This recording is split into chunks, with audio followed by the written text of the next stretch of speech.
Long days, pleasant nights, and welcome to Kingslingers, a Doof Media podcast journeying through Stephen King's Dark Tower series and beyond. I am your host, Constant Reader Scott Daly, and I'm joined, as always, by the talking dude himself. It's Mr. Matt Freeman. How's it going today, Matt? That's right. Here I am, and once again, you're going to have a hard time stopping me. I don't know if we made that particular intro joke before, but it's too late now. It kind of feels like we must have, and yet I don't remember it. It seems like the most obvious joke to make, which is normally the one we go for. So that's true. This week on the episode, it's time for another overview episode. We will be taking one final look back at Stephen King's The Stand before we move on to nothing, because the season's over after this, right? Also, a mailbag, and at the very end of the show, a very special announcement that we're very excited to share with y'all. That's right. Can't wait. I think I built up the announcement too much, because I saw a lot of people in threads talking about what they thought the announcement could be. And I was like, oh no, they're going to be disappointed. Yeah. So just be prepared to be disappointed, everyone. Yeah. But be like excited, but like not too excited. Like a 6 on the excitement meter, I think would be fair. Yeah. Like a low 6. Yeah. Yeah. Like a 5, like a rounded to 6. Yeah. I think that's fair. Yeah. All right, Matt. Let's do it. Let's talk about The Stand. You know, it has been 15 weeks since we started this book. We have spent hours and hours and hours, almost as many hours as the audiobook of the book is, which is pointed out to us the other week and was very disturbing. It's hilarious. We're ridiculous. We are. But I want to talk about the thing as a whole, because, you know, we get so down into the weeds that we sometimes lose the bigger picture, the bigger movements of the book. And here at the beginning of this wonderful overview episode, I guess I wanted your overall thoughts on The Stand, looking at the whole book, looking at everything you've read from beginning to end. What is your overall opinion on this book? How do you feel about it? I see it as a fascinating artifact from Stephen King's, bibliography, because it's incredibly enjoyable. It's got these incredibly vivid characters. It's got this extremely arresting premise, right? It's got all of the stuff that Stephen King is great at. And then the other thing about it is that it's just enormous, right? Especially this uncut version. It's this huge, epic in the true sense of the word, story. It's hard, like in my brain, it's interesting because I sort of involuntarily put it on the bookshelf next to stuff like the Dark Tower series and Worm and, basically epic sprawling series that I've read. But this is one book. I mean, it's an incredibly thick book, but like it feels like that kind of a journey, right? Sure. So it's hard to get a holistic reaction to it, really. Like it's so many different things under one roof, as it were. Yeah. And it's one word that I could use is messy, which is more pejorative than I think I mean. Like I don't really see that as a flaw. It's just it's so many different things that are happening and that he's doing in parallel with all the different characters, that despite the fact that we just talked about this for literally 40 hours, I don't know that I have my arms around it very well. You know, I feel like we were marching through the jungle and we did a pretty good job at cataloging the flora and fauna as we went, but it's so hard for me to think back over the whole journey and encapsulate it. I'm failing to do so in this moment. Maybe by the end of this conversation, that can be my goal, is to have a better handle on what is The Stand, to me. No, I like that metaphor a lot, because I agree with you that it's very easy while you're in the middle of it to say like, this is what that's doing and that's what that's doing. But to get to the end of the journey and then say, okay, can you retrace your steps or can you draw a map for me through that jungle? Mm-hmm. My response would be, I maybe I could draw you a rough map. I don't know how scale accurate it would be. I think that's where I'm at too with this book. I think, this is largely considered to be one of Stephen King's best books, and that's not an opinion I disagree with at all. It is definitely not my favorite of his novels. I have other books that are, much more personal to me than this book, and I understand, a lot of our listeners, that's this book for them. Like my favorite Stephen King book outside of The Dark Tower is It, and that is an incredibly personal book to me. One I've read many, many times, and reveals itself in new ways to me every time I read it. And that's the Stand for a lot of people, and I totally get why. But yeah, I think, the question you ask yourself when you get off the ride is, did that need to be that long? And I'm not saying the answer is definitely no, it did not. But I am just wondering, you're right that this book is doing so many things. Would it have been possible to distill this idea down to a few things to make it more focused and make it more straight line? And I don't even, I'm having trouble with this too, because it seems like what I'm saying here is that I didn't like the book, which is absurd and ridiculous. I loved the book. I loved reading this book again. I loved close reading this book. I loved our time with it. But I mean, it's sprawling in a lot of ways. It's doing, as you said, it's doing a lot of things. It's tackling a lot of things. And I think one of the results of that is, if someone were to say, distill the theme of The Stand down to one thing, right? Give me a sentence that is the theme of The Stand. I don't know if I'd be able to do that. Mm-hmm. Yeah, I feel like this might be related to a conversation we're going to be having some other day about how and why it's been difficult to adapt The Stand, which is related to another conversation we've had many times, which is how to go about adapting Worm for similar reasons. That it's too enormous. There's too many characters. There's too many different themes. There's too many and then the other thing is, like, everybody loves something different. Like, that was one funny thing that I learned is like, seemingly everybody's favorite character is a different character. So it's like, so one of your impulses when you're saying, well, how would you simplify this story, would be like, well, pick one character and boil it down to that character's journey, and you're guaranteed to piss everyone off if you do that. Because it almost it almost stops being The Stand at that point. That's the wild thing about this. And you're absolutely right that when we get into the adaptations, we'll talk about this a lot. But just the idea that, like, part of the reason why this is great, it's this contradiction of terms, where you can say, in some ways, the reason why this book is great is because it's epic, because it's long, because it sprawls, because it searches. Some of my favorite parts are just these quiet interior scenes between characters, or within the mind of one character, that would be the first thing you'd cut if you're looking to reduce a book in length, or to adapt something. But that is fundamentally and essentially what the book is. And so, like, I'm not sitting here, in my chair saying, here's, cut 700 pages and you make The Stand the best book of all time. I'm not saying that at all. But no, I think the thing with me, here's what I'll say. I think the opening section, like the opening part of the book, is hands down one of the greatest things ever written in American literature or elsewise. The fall of America, as told through The Stand, is incredible and unique and wonderful. I think the end is very fitting and poetic to me. As much as I enjoyed talking to you about the middle, about the dairy-free zone and all that stuff, as much as I enjoyed talking to you about it, there is part of me that looks back on it now and says, did that really need to be 400 pages? And maybe it did. Maybe the answer is yes, absolutely, it did. In order for the feelings you have of this book to work that way, we needed to spend this much time here. I don't know. I'm not sure.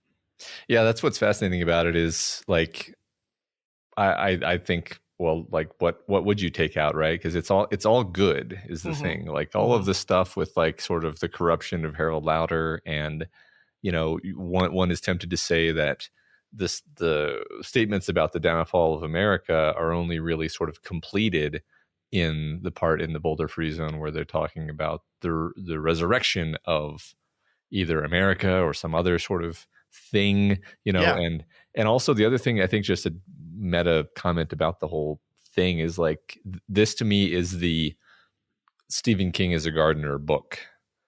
Like obviously we've talked about the fact that he's a gardener style writer many times. This is the one to me where it's the most evident, where it's just he really it feels like he really let the characters guide him in a way that I don't necessarily feel from some of the other books. And it's like sort of for better or worse. It's like because the characters took us into some really interesting and unexpected places. And that's what gives the feeling of this meandering kind of hairiness to the novel, and you end up loving it, but it ends up just being kind of a weird thing. It's funny. I think we both sound like we're being critical, and what's funny is I don't think we are. Like I'm not. It's just like I kind of have this image in my mind of like what a perfect novel is, and then the Stand is actually pretty far away from that image, but that's just because that's just my personal definition of what I like, right? Yeah. And then I also ended up liking this too. So anyway, that's the best I can do for now. I'm that's sort of a sketch of the conversation of the picture that the Stand paints in my mind right now. Is this meandering,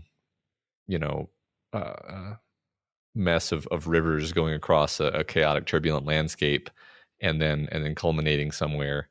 And it's beautiful and wild, and I love it, but I don't quite know if I can make sense of it fully yet, and maybe I never will be able to. Yeah, I mean, I guess like that's a good kind of lead into the next thing I wanted to talk about, which are like really getting down to, in the end, do we still kind of agree with what we thought the themes of the book were as we were going through this idea of this examination of America, this idea of this examination of evil, this idea of, I mean, I guess ultimately, like what does the Stand tell us about God? Or if we don't want to use the specific language of that, of, the white, of the greater power that exists within the Stephen King universe. Does it tell us something distinct and important? Or did it tell you something distinct and important, something that perhaps changed your viewpoint on some of this stuff? I think actually my answer to that is yes. I definitely feel like after this book, I will, when I go back and reread The Dark Tower, for example, I'll have a much more specific sense of, what the white is and isn't. I felt like we had a lot of conversations during The Dark Tower where it was sort of a guessing game. It was sort of a game of inference from scanty clues, like, well, like what is the nature of the white? And then I feel like maybe Insomnia gave us some more insight, and then pick up a little insight from, the Talisman and Black House. But this book, I think, is the biggest sort of dump of like via Mother Abigail as a sort of avatar for the white, and via the sort of explicit struggle between the white and Randall Flagg, the Man in Black, the manifestation of evil.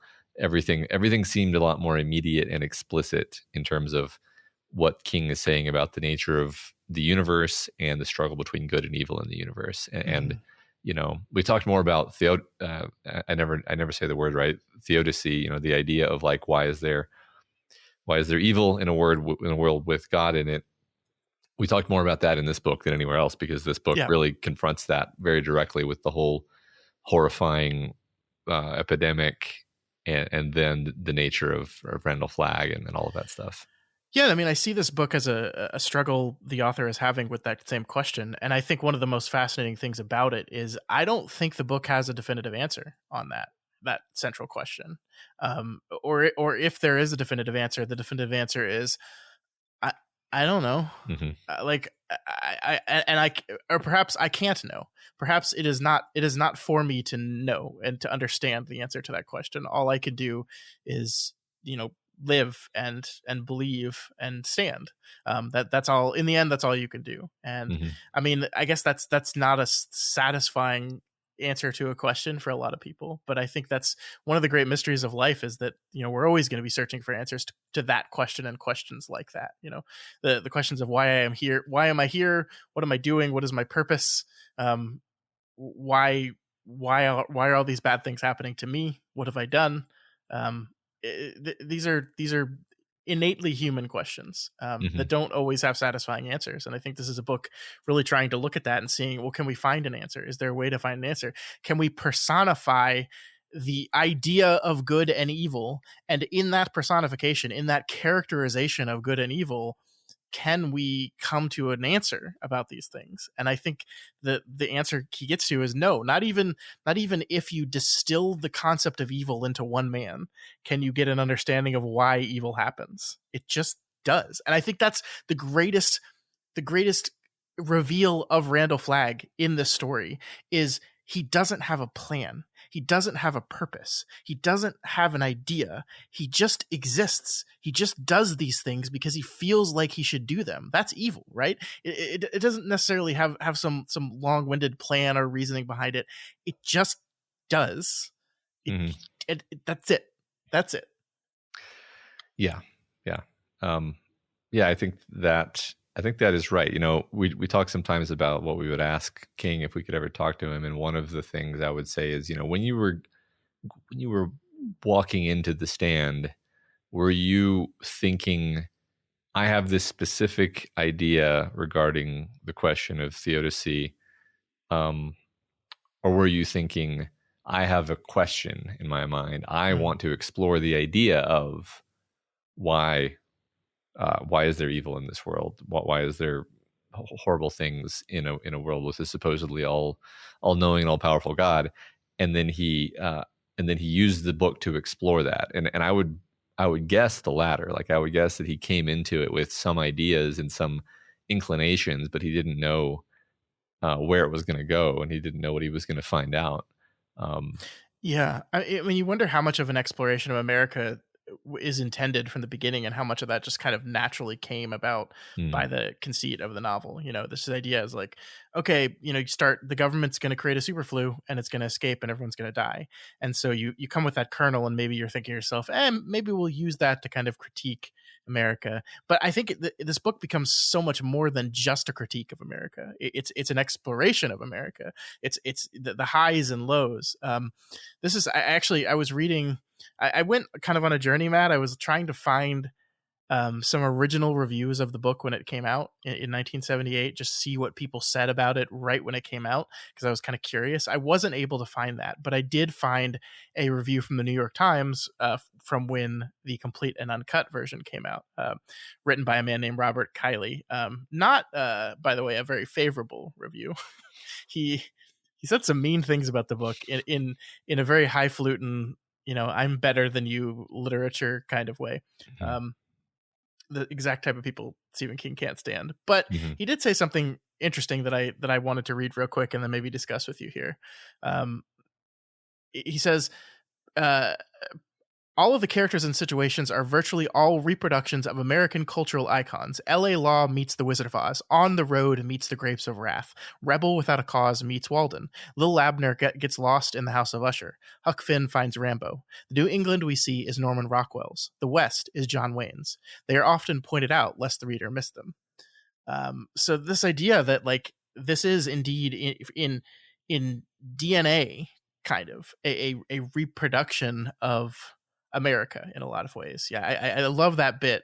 You know, the New England is Norman Rockwell's, the West is John Wayne's. This idea that we have these quintessentially American characters, especially Stu as like almost the cowboy archetype in a lot of ways. We are specifically taking a look at the American mythos and America and exploring it through the fiction that has dominated it, and he's kind of bringing all this together. You know, I think if you look at I'm going to do this for you, Matt. If you look at Lord of the Rings as kind of an amalgamation of English myth, you know, then this could also be seen as like an amalgamation of American myth. Yeah. And that's really interesting. Yeah, absolutely. I mean, I think the way I think about this, or one of the ways I guess I think about this, is like the King is very often doing pastiche of some kind, where he's referencing other things explicitly. He's calling upon imagery from other things to evoke a certain emotion.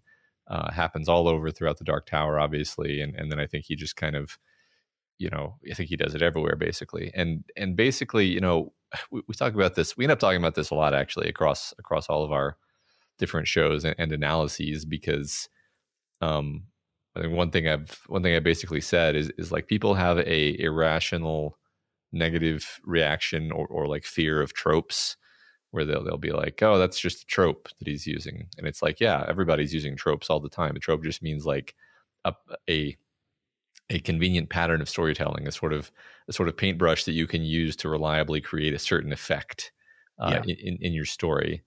And King, I think, is very consciously using all of these tropes and ideas and images from, Western, specifically American, film and fiction, to evoke these images and feelings in us. And he's doing it very intentionally and specifically. I mean, it would be, think how sort of weird and different the book would feel if none of that was in there. If every character was just sort of a wholly original character with no reference to any sort of tradition or archetype. Like, you can't even imagine it, right? It's like you get like a blank wall.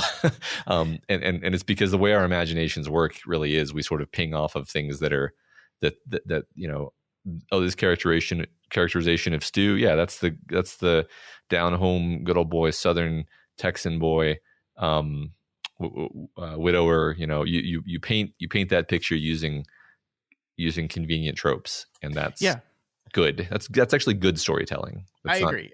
Yeah, I think the cataloging and collecting of tropes in places like TV tropes and other, I think that's genuinely made us worse readers. I think this idea that you're supposed to do this subconsciously. I don't think it's good to do it consciously, to be like, oh, that's just this trope. I think it's just it is comforting to read something and recognize something. And I think it also, what it does is makes the book seem grander and bigger than it is, which is saying something, because this book's already big. But when you're not just talking about Stu, you're talking about Stu the American cowboy as this much broader thing. I think it really elevates the book in a lot of ways. Yeah. And I mean, I think it does. I love what it has to say about America, because I think this is a book that does, look at the worst parts of our country, the worst things we do, the worst impulses of people and the government, and then also looks at the good side and the good things. And I think a lot of, I guess you could perhaps argue that in Franny's desire to kind of break out and either go home or go out into the wilderness is kind of quintessentially recapturing that idea of manifest destiny, right? This idea of wanting to go out and find a place that is yours, and or steal it from other people. But I don't know. There's something. The thing that I love about it is, this is not a book that says, in conclusion, America is bad. It's a book that says, in conclusion, people are complicated.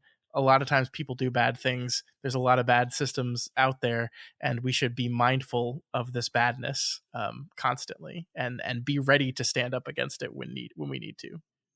But the idea, it is no accident that a lot of our quintessentially American characters are the good guys as well. The ones that perform that stand, the ones that change, the ones that win at the end. Yeah. I think, I'm processing some of that. I mean, that definitely, I agree. One thing I like about King's critique of America in this novel is that it never really sinks into any kind of tired political a rut where it doesn't feel like it's just making a sort of rote political statement. It is simultaneously a scathing critique of a lot of aspects of America, while not really feeling like, this is a left-wing critique or this is a right-wing critique. Like, it's just sort of laying it out there for you, and it's like, you make of this as you will. This is clearly horrible, or even the parts that are fictional, you're just like, yeah, that's probably how that would go. And then in some cases we saw that's basically how it went, more or less. Sure. When it happened somewhat. Yeah. I mean, it's something we talked about at the very beginning, that this book felt distinctly 70s, but also I think feels in another way timeless. Mm, These are critiques of America that have existed since its beginning, basically, mhm. and continue to exist to this day. And I think I think the anger and frustration in those collapse of the government sections in uh, General Starkey, I believe his name is, in his sections feel distinctly 70s. But I also think this is something that would feel just at home in 2022 as well. Mhm. The frustrations people have with the government, with other people, with the bad things that are happening, and the good. And it's I don't know. I think it's Yeah. great. Maybe I'm reaching here, but I do think that there are thematic through lines and connections between all of the different things that he's doing. Because you might say to yourself, what does America have to do with, the white and God, the Christian God, Mm-hmm. other than the fact that, some people think it's a Christian nation. Like I don't think that's what King was getting at. Like I think it's like what we're doing is we're looking at humanity in a very deep and also at the same time broad way.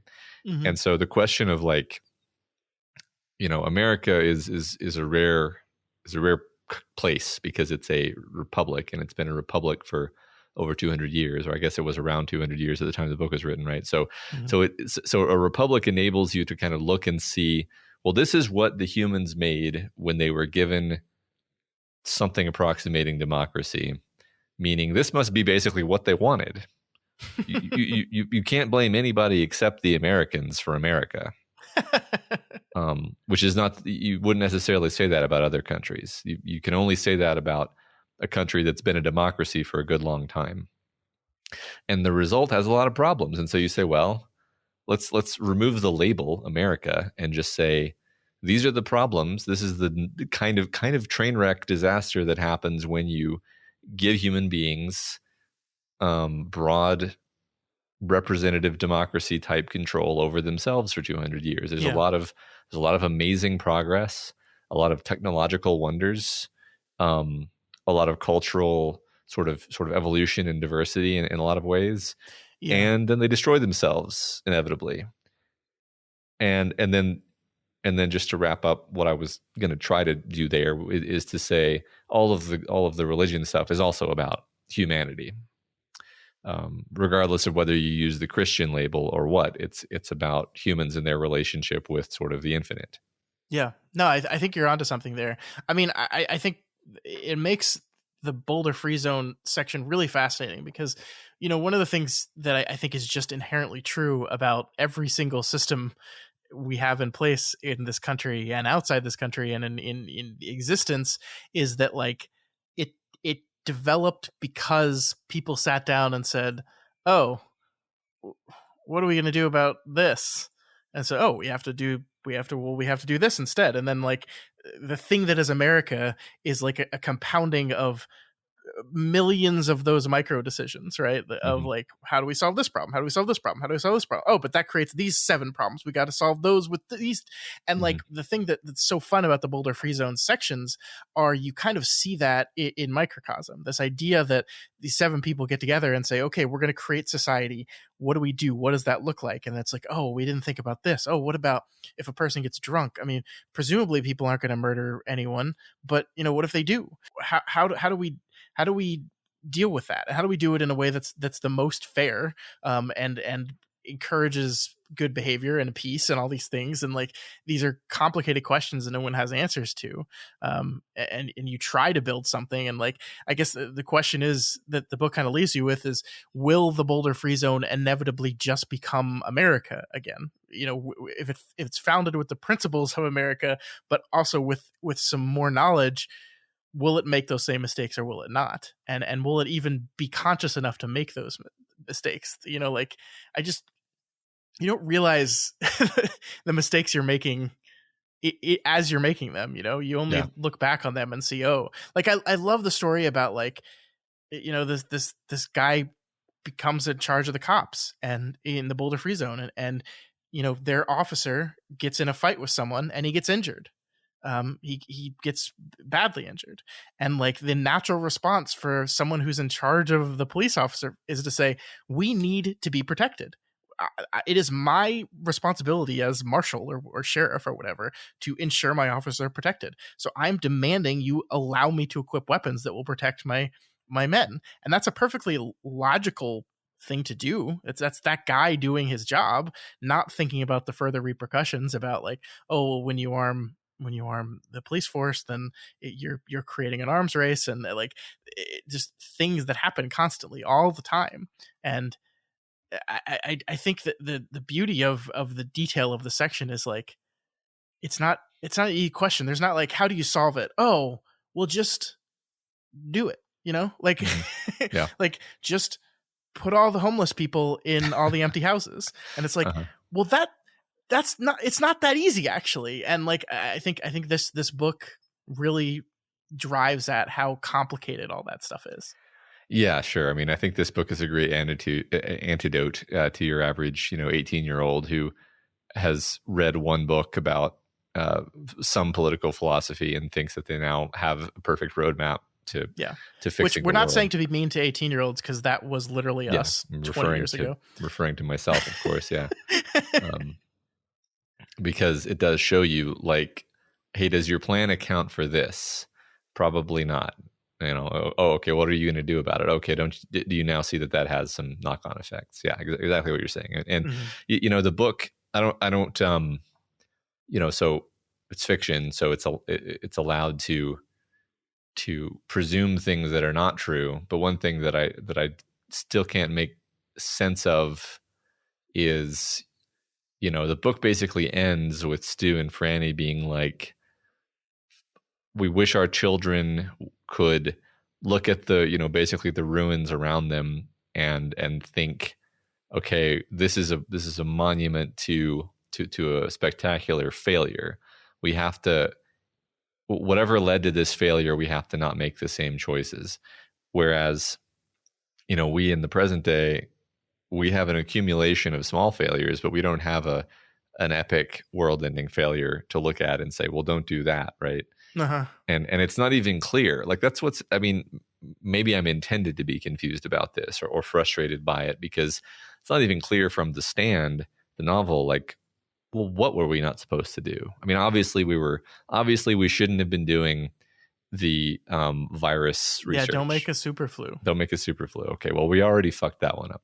But like okay, so like go upstream of that. Is it like, don't give the military carte blanche to develop scary weapons? That doesn't feel like a bright line. Like, is it don't have like a permanent, military industrial complex? Okay, well, how do you stop that from happening? Because that kind of seems like an inevitable consequence of these guys over here want to build factories and these guys over here want to, govern.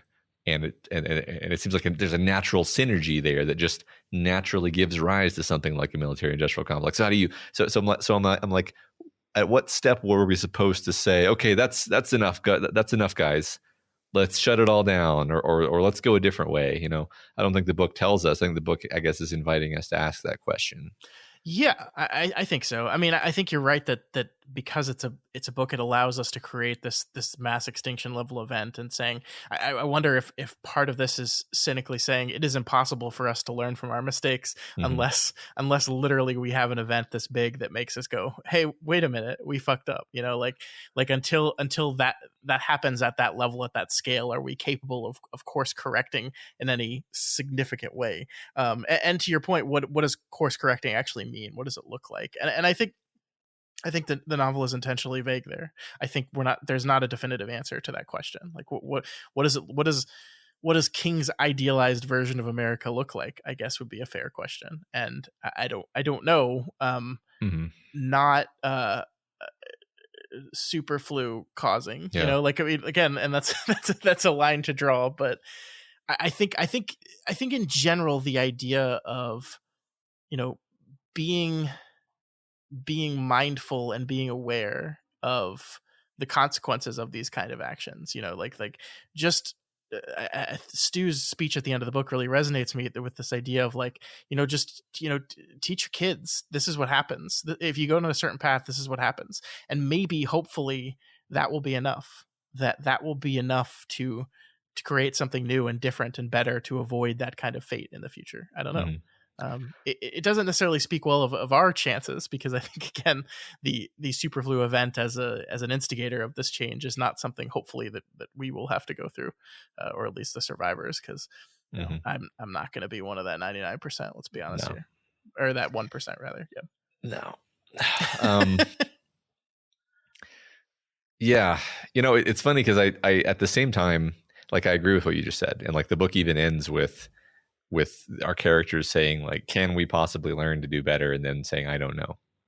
So it's like the book itself is like, the book is not saying, oh, obviously we just need to pass another constitutional amendment that fixes this specific problem with the way the federal government works, and then it'll be a utopia. Like, King obviously doesn't think that.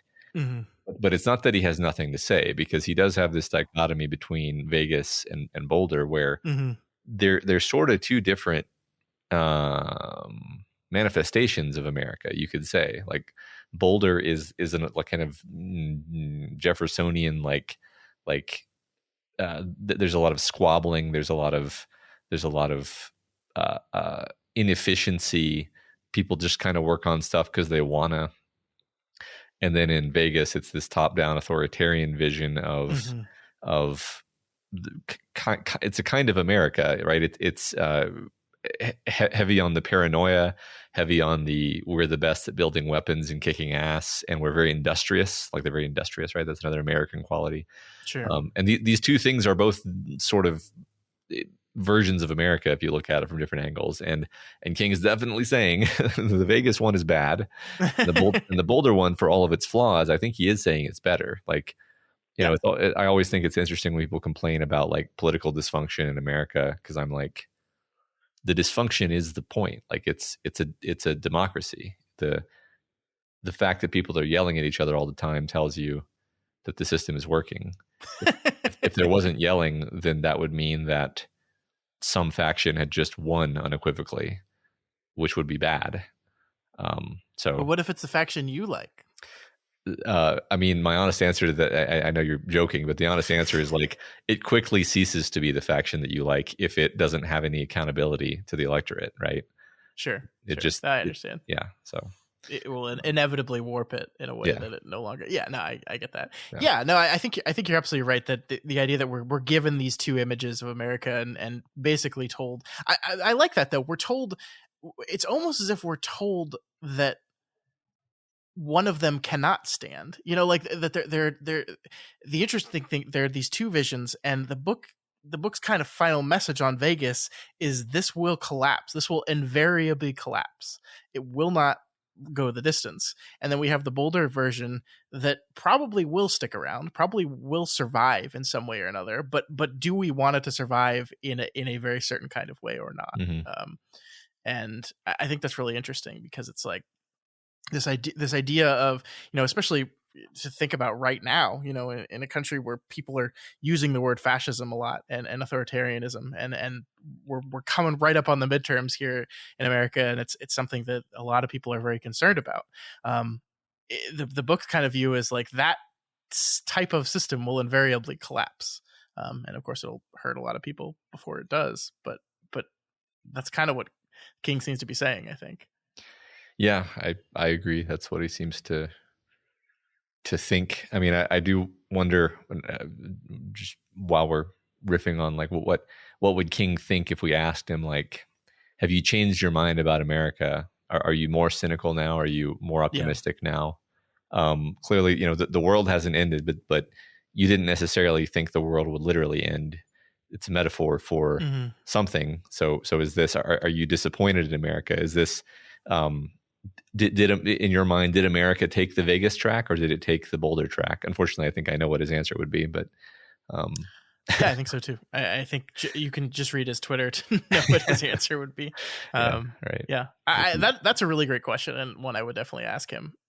Is you were a much younger man when you originally wrote The Stand, and this view of America how has that shifted over the years, over your lifetime of watching the shift of the country? I mean, it's really interesting, again, that this is a very 70s novel. It's re-released in the 90s and is a very interestingly 90s examination of America as well. But a lot has happened since 1990 in this country as well that I think complicates and maybe crystallizes this book central message, but maybe shifts it a little bit as well. I don't know.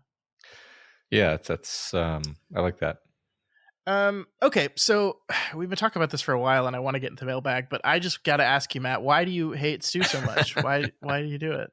Everyone wants to know why you hate Stu so much. Everybody was so mad at me. I like Stu a lot. I think he's a great character. I know you're making fun of me. I simply think that Larry is a more fun character to me because he is flawed and complicated, and he sucks in ways that are sometimes relatable, and sometimes, while not relatable, they're just entertaining, and you really root for him. Like, that was a huge hook for me, was like, God, I want to see Larry like come out of this as the moral victor. Like, I want to see him make his change. I want to see him make his character change, and I'll be so like, not disappointed in the book, but disappointed in Larry if he doesn't, and I'll be so gratified if he does. And of course he does, and that to me is a great moment in the book. It's a great resolution for his character. It's just Stu doesn't have all of that. Stu's just like a cool Texas cowboy dude who he's a fucking cowboy, man. He's John Wayne. He's John Wayne, and he's a man after my own heart as a Texan cowboy dude. But that doesn't mean that I was like hooked and like desperate to see how his character resolved. Yeah, I mean, I guess you could say it's a flaw of the novel that Stu ends up being like kind of the main man here. And it's not that he doesn't change over the course of the novel, but I don't think his arc really lines up with all the theming that we've been talking about here. I think that is Larry quintessentially. The idea of Larry and the idea of what is America, I think are two things that go very much hand in hand. Who is Larry and what is America are these really complicated questions. And they seem to line up very, very well. And Stu, I mean, I guess a little bit there, like he has the realization at the end. He does also go from this kind of like quiet, insular guy who doesn't talk very much to a leader, and it's fun to see that change. But I just don't know, and I think this is one of the complications of having a cast of characters this big, that not every single character can feed into your overall themes. It just it can't work that way.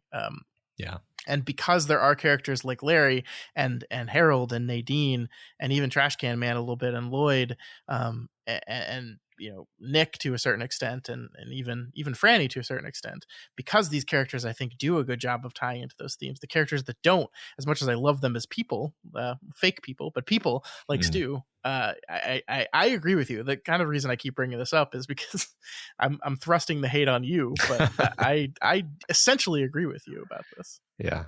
One thing that I really like about the way that King does Stu, I'll just to throw y'all a bone, is I really like the kind of slow roll. You basically just said this, but the slow roll of him being a guy who's comically taciturn.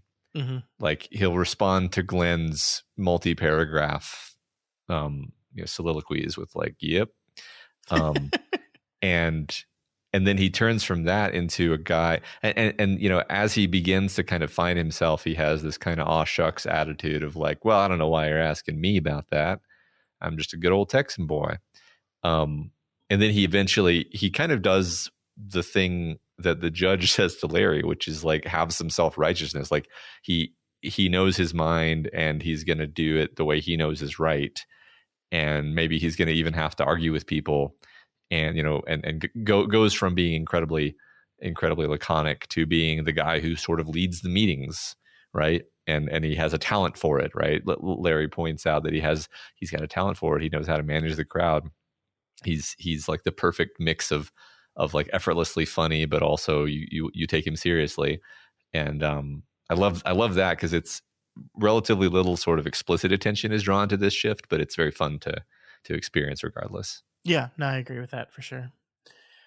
In that same vein, I guess I have a question for you about Franny, which is, is there a problem with what the book does, or rather doesn't do with Franny? Because I think one of kind of my disappointments that I do have with the end of this book is is that Franny like leaps off the page the first time you meet her. Like the opening sections of this book with Franny in it, like they're so good. She's so immediately identifiable and drawn as a character that I just kind of fall in love with her immediately. And then the book kind of resolves to sideline her. I mean, in the Boulder Free Zone, I think she does serve an important role as trying to be the moral center of the group and trying to push them towards making to thinking about the decisions they're making and that kind of thing. But when we go into our big climax, we literally kind of just write her out of the book for 200 pages and bring her back at the very end. And I guess I wish that the climax in some way involved her. Not that perhaps she needed to be one of the ones walking to Vegas, but I just wish she could have been involved or key to that in some other way besides, being the doting, worried wife at home having the baby. I don't know. What do you think?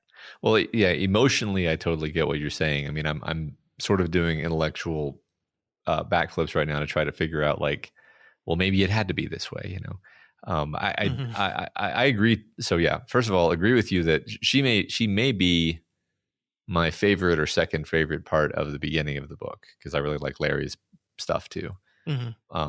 But like you say, she's maybe the most distinct because she's the only woman main character, and just there's a lot of very different stuff going on with her, and so I just love her toward the beginning of the book. And then it's interesting, you call her the moral center of the council, and that's such an interesting thing to say, because it's like I agree that she's the moral center, but it's so funny to me that the moral center seems to be directly at odds with what Mother Abigail wants to happen. I thought that as I was saying it, and I just decided not to deal with it as I was saying it. But I'm glad you called me on it, because I think that is one interesting thing about the book is you're absolutely right that, like, in the moment, and I think you saw this, is you agree with her when she's saying, guys, this is a ridiculous plan. This is a stupid plan. This is to send Tom to Vegas. Like, it's awful. It's cruel. What are you doing? And then, yeah, the conclusion of at least the narrative of the book is, no, actually that was key to everything that happens. And Franny, actually, them deciding to do that saved your husband's life. He would have died if we didn't send Tom. So yeah. You should apologize to everyone for resisting this excellent, wonderful plan. Yeah, I mean, that is interesting, and that's one of the many kind of contradictions at the heart of the climax of this book that you and I wrestled with over the course of 3 weeks, where you were just trying to be like, okay, but is it good? Is it bad? Yeah. I don't know.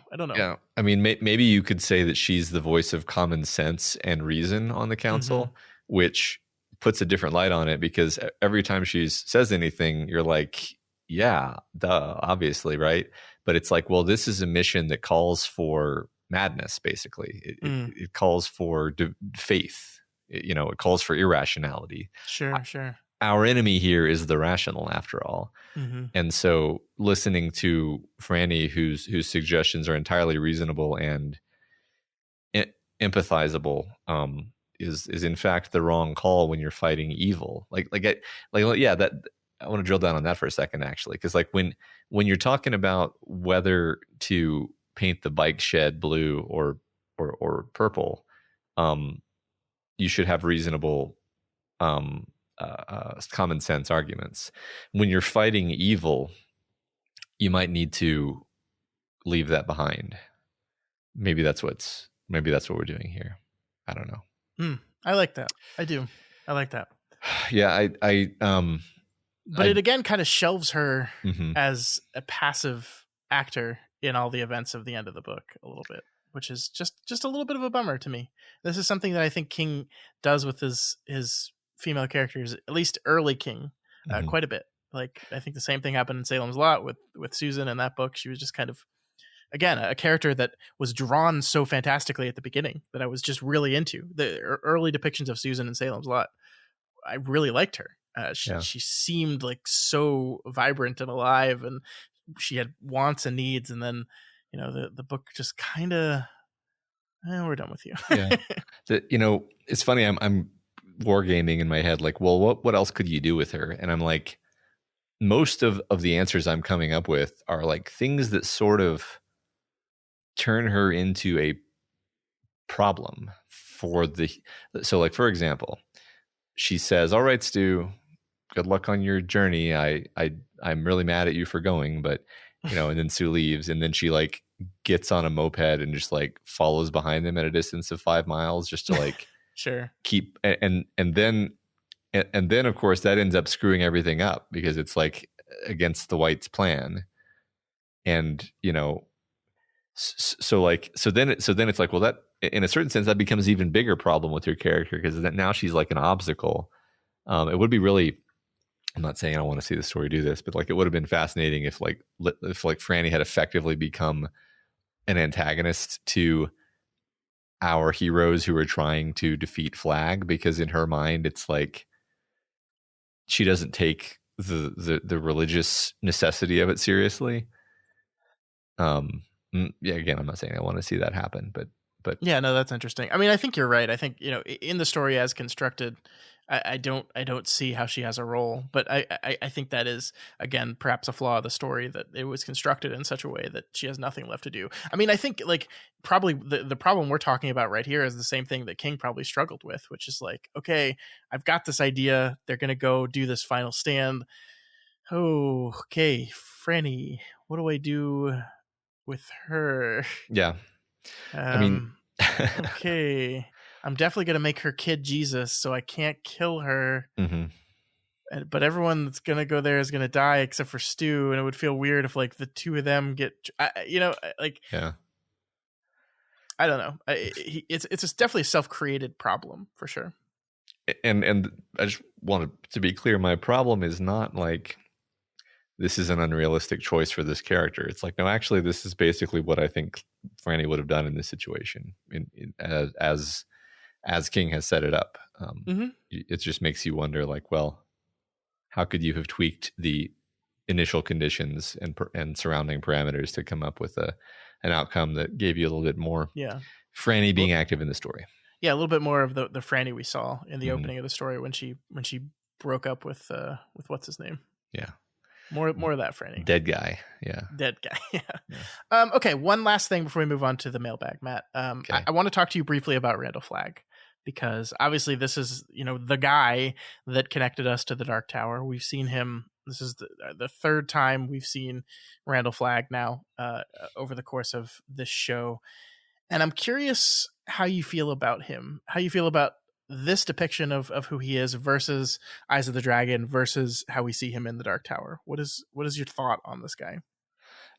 Totally different character, right? Like that's what's kind of funny is you think it's pretty clear at this point, having finished the book, that he's a manifestation of an evil force that doesn't necessarily even know what he is or where he comes from. He just kind of does things, like you said earlier. Mm-hmm.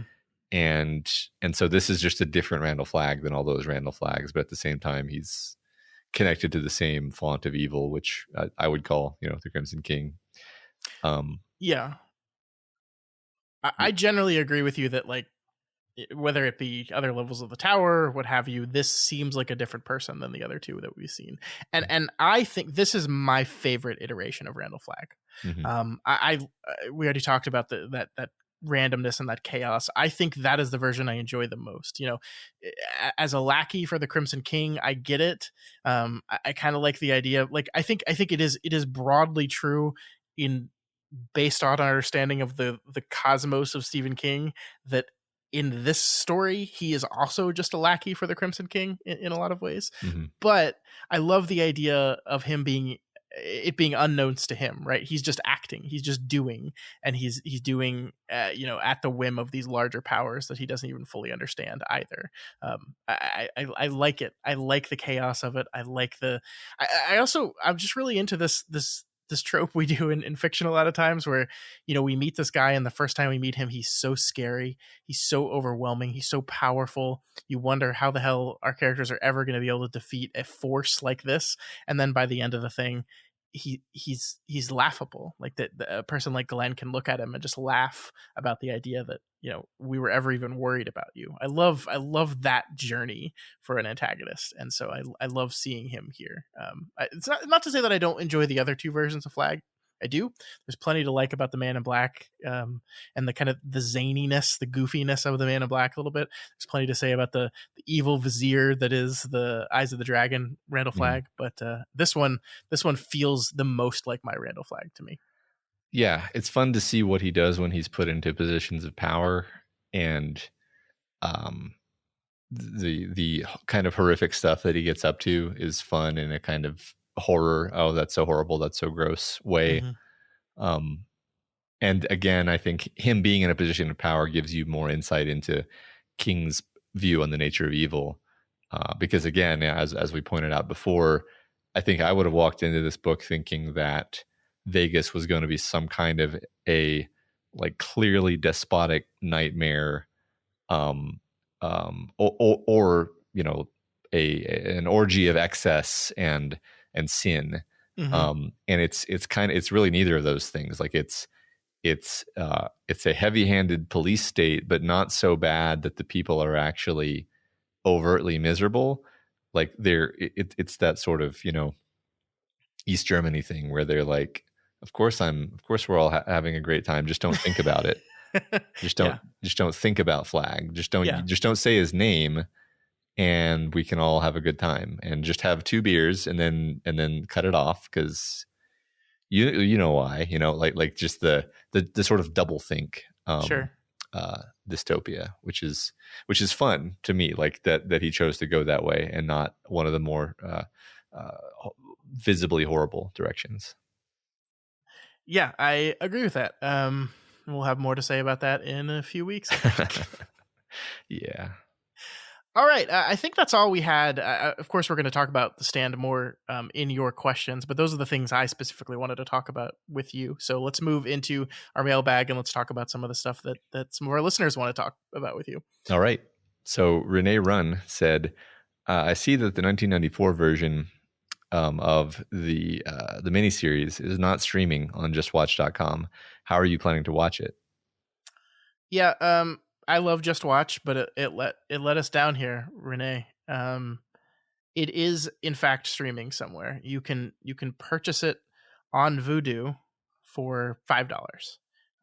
But what I did was I went out and bought a DVD off of Amazon because they have DVDs and Blu-rays versions as well. So luckily it was also $5, so I didn't feel like I wasted money. But that's our plan of attack. But if you want to stream it, if you don't want to get a disc or you don't own a disc player anymore, it is available on Vudu. I don't know why that didn't show up on Just Watch. I don't know, but it didn't.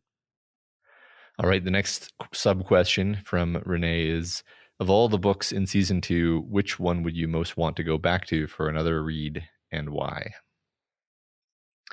I'll let you take this one first, Matt. Yeah, you're giving it to me first because it's a really hard question. Yes. You know, I actually, I can think of a good case for like all of them basically. For some reason, I think probably just because we were talking about like books that are might be good for younger readers to read. I've been thinking about The Eyes of the Dragon a lot recently. So I guess I'll just give The Eyes of the Dragon, just because it's kind of a fun light read. But Salem's Lot also has a case to be made because like now I've sort of read like several times more number of King novels, and so going back to read the first, the second actually, might be valuable. Yeah, it's my attempt at an answer. No, I like that. Mine is probably Low Men in Yellow Coats because good answer. I just love that story so much, and like I never thought about how much I love that story until our coverage of it, and I just completely fell in love with it. And I think Hearts in Atlantis as a whole, and I think you said this before, but you went back and actually read every story within Hearts in Atlantis just on your own, right? Yeah. It's a book that I don't see on a lot of people's like top 10 King books, but I think it's a remarkable book, actually. And all the things that, like, the idea that he makes these short stories that all kind of tie into each other thematically and literally, I don't know, I found it beautifully written and really delightful. And that's one I can reasonably go back and reread really quickly without spending the next 2 weeks doing it. Yeah. I agree. I love that book, that collection, a huge amount. The only thing that makes me even hesitate would be like, it's so heavy. It's so brutal in a way that I'm not like excited to reread it, but it was definitely one of my favorites for sure. The next sub question from Renee is, I really enjoy how you discuss King's various storytelling techniques and how that impacts the feelings of the reader. Has that impacted your own writing style? That's a good question for you, because I am not a writer. I would say definitely yes. Or I've written a few things since I started this project. It's hard for me to encapsulate what the exact changes have been, but I think, to put it as briefly as possible, I would say more of a focus on the character's inner experience as they are thinking through their situation, and especially when it comes to like an emotionally fraught decision, because I realized via Stephen King that like that's kind of the meat of a story. You're it's almost like a story is a vehicle for getting you to the point where a character has a crisis. and then you want to dwell in that crisis, and you want to experience their struggle and explore the different aspects of that struggle that they're thinking about. And you want to do it in a way that's dynamic and active, and not just cerebral in their head. And King has a way of livening things up with the way he writes about things. And I tried to learn as much as I could from that. But he's so many levels above me at that thing that all I can sort of do is be like, I see what he's doing. I'm going to try to take some steps in that direction. And I feel like it's an improvement, but I don't, he's still way up there. So. Yeah. Like I said, I'm not a writer. I like that answer a whole lot. I think one of the things that I will always, remember when I first started listening to King talk about the way he writes is his commitment to honesty, and his like if you read on writing, like the thing he says over and over again is you have to be honest, you have to be honest, you have to be honest, and that means a lot of things depending on the context, but just the idea that like you have to be honest and true to what the characters want or need, like this idea that like you can push the story around despite the characters, not because of them. And that's just not true. That's just not the truth of the characters or of the story. And I love his commitment to that. And like everything he does, you kind of has this core sense of honesty attached to it. It's like, well, that's what this character would have done. Well, it's terrible. Why would you have someone in your book do that? I was like, well, sorry, that's what he would have done. That's what he would have said. That's what he would have how he would have reacted. And it's awful, but yeah. But it's the truth.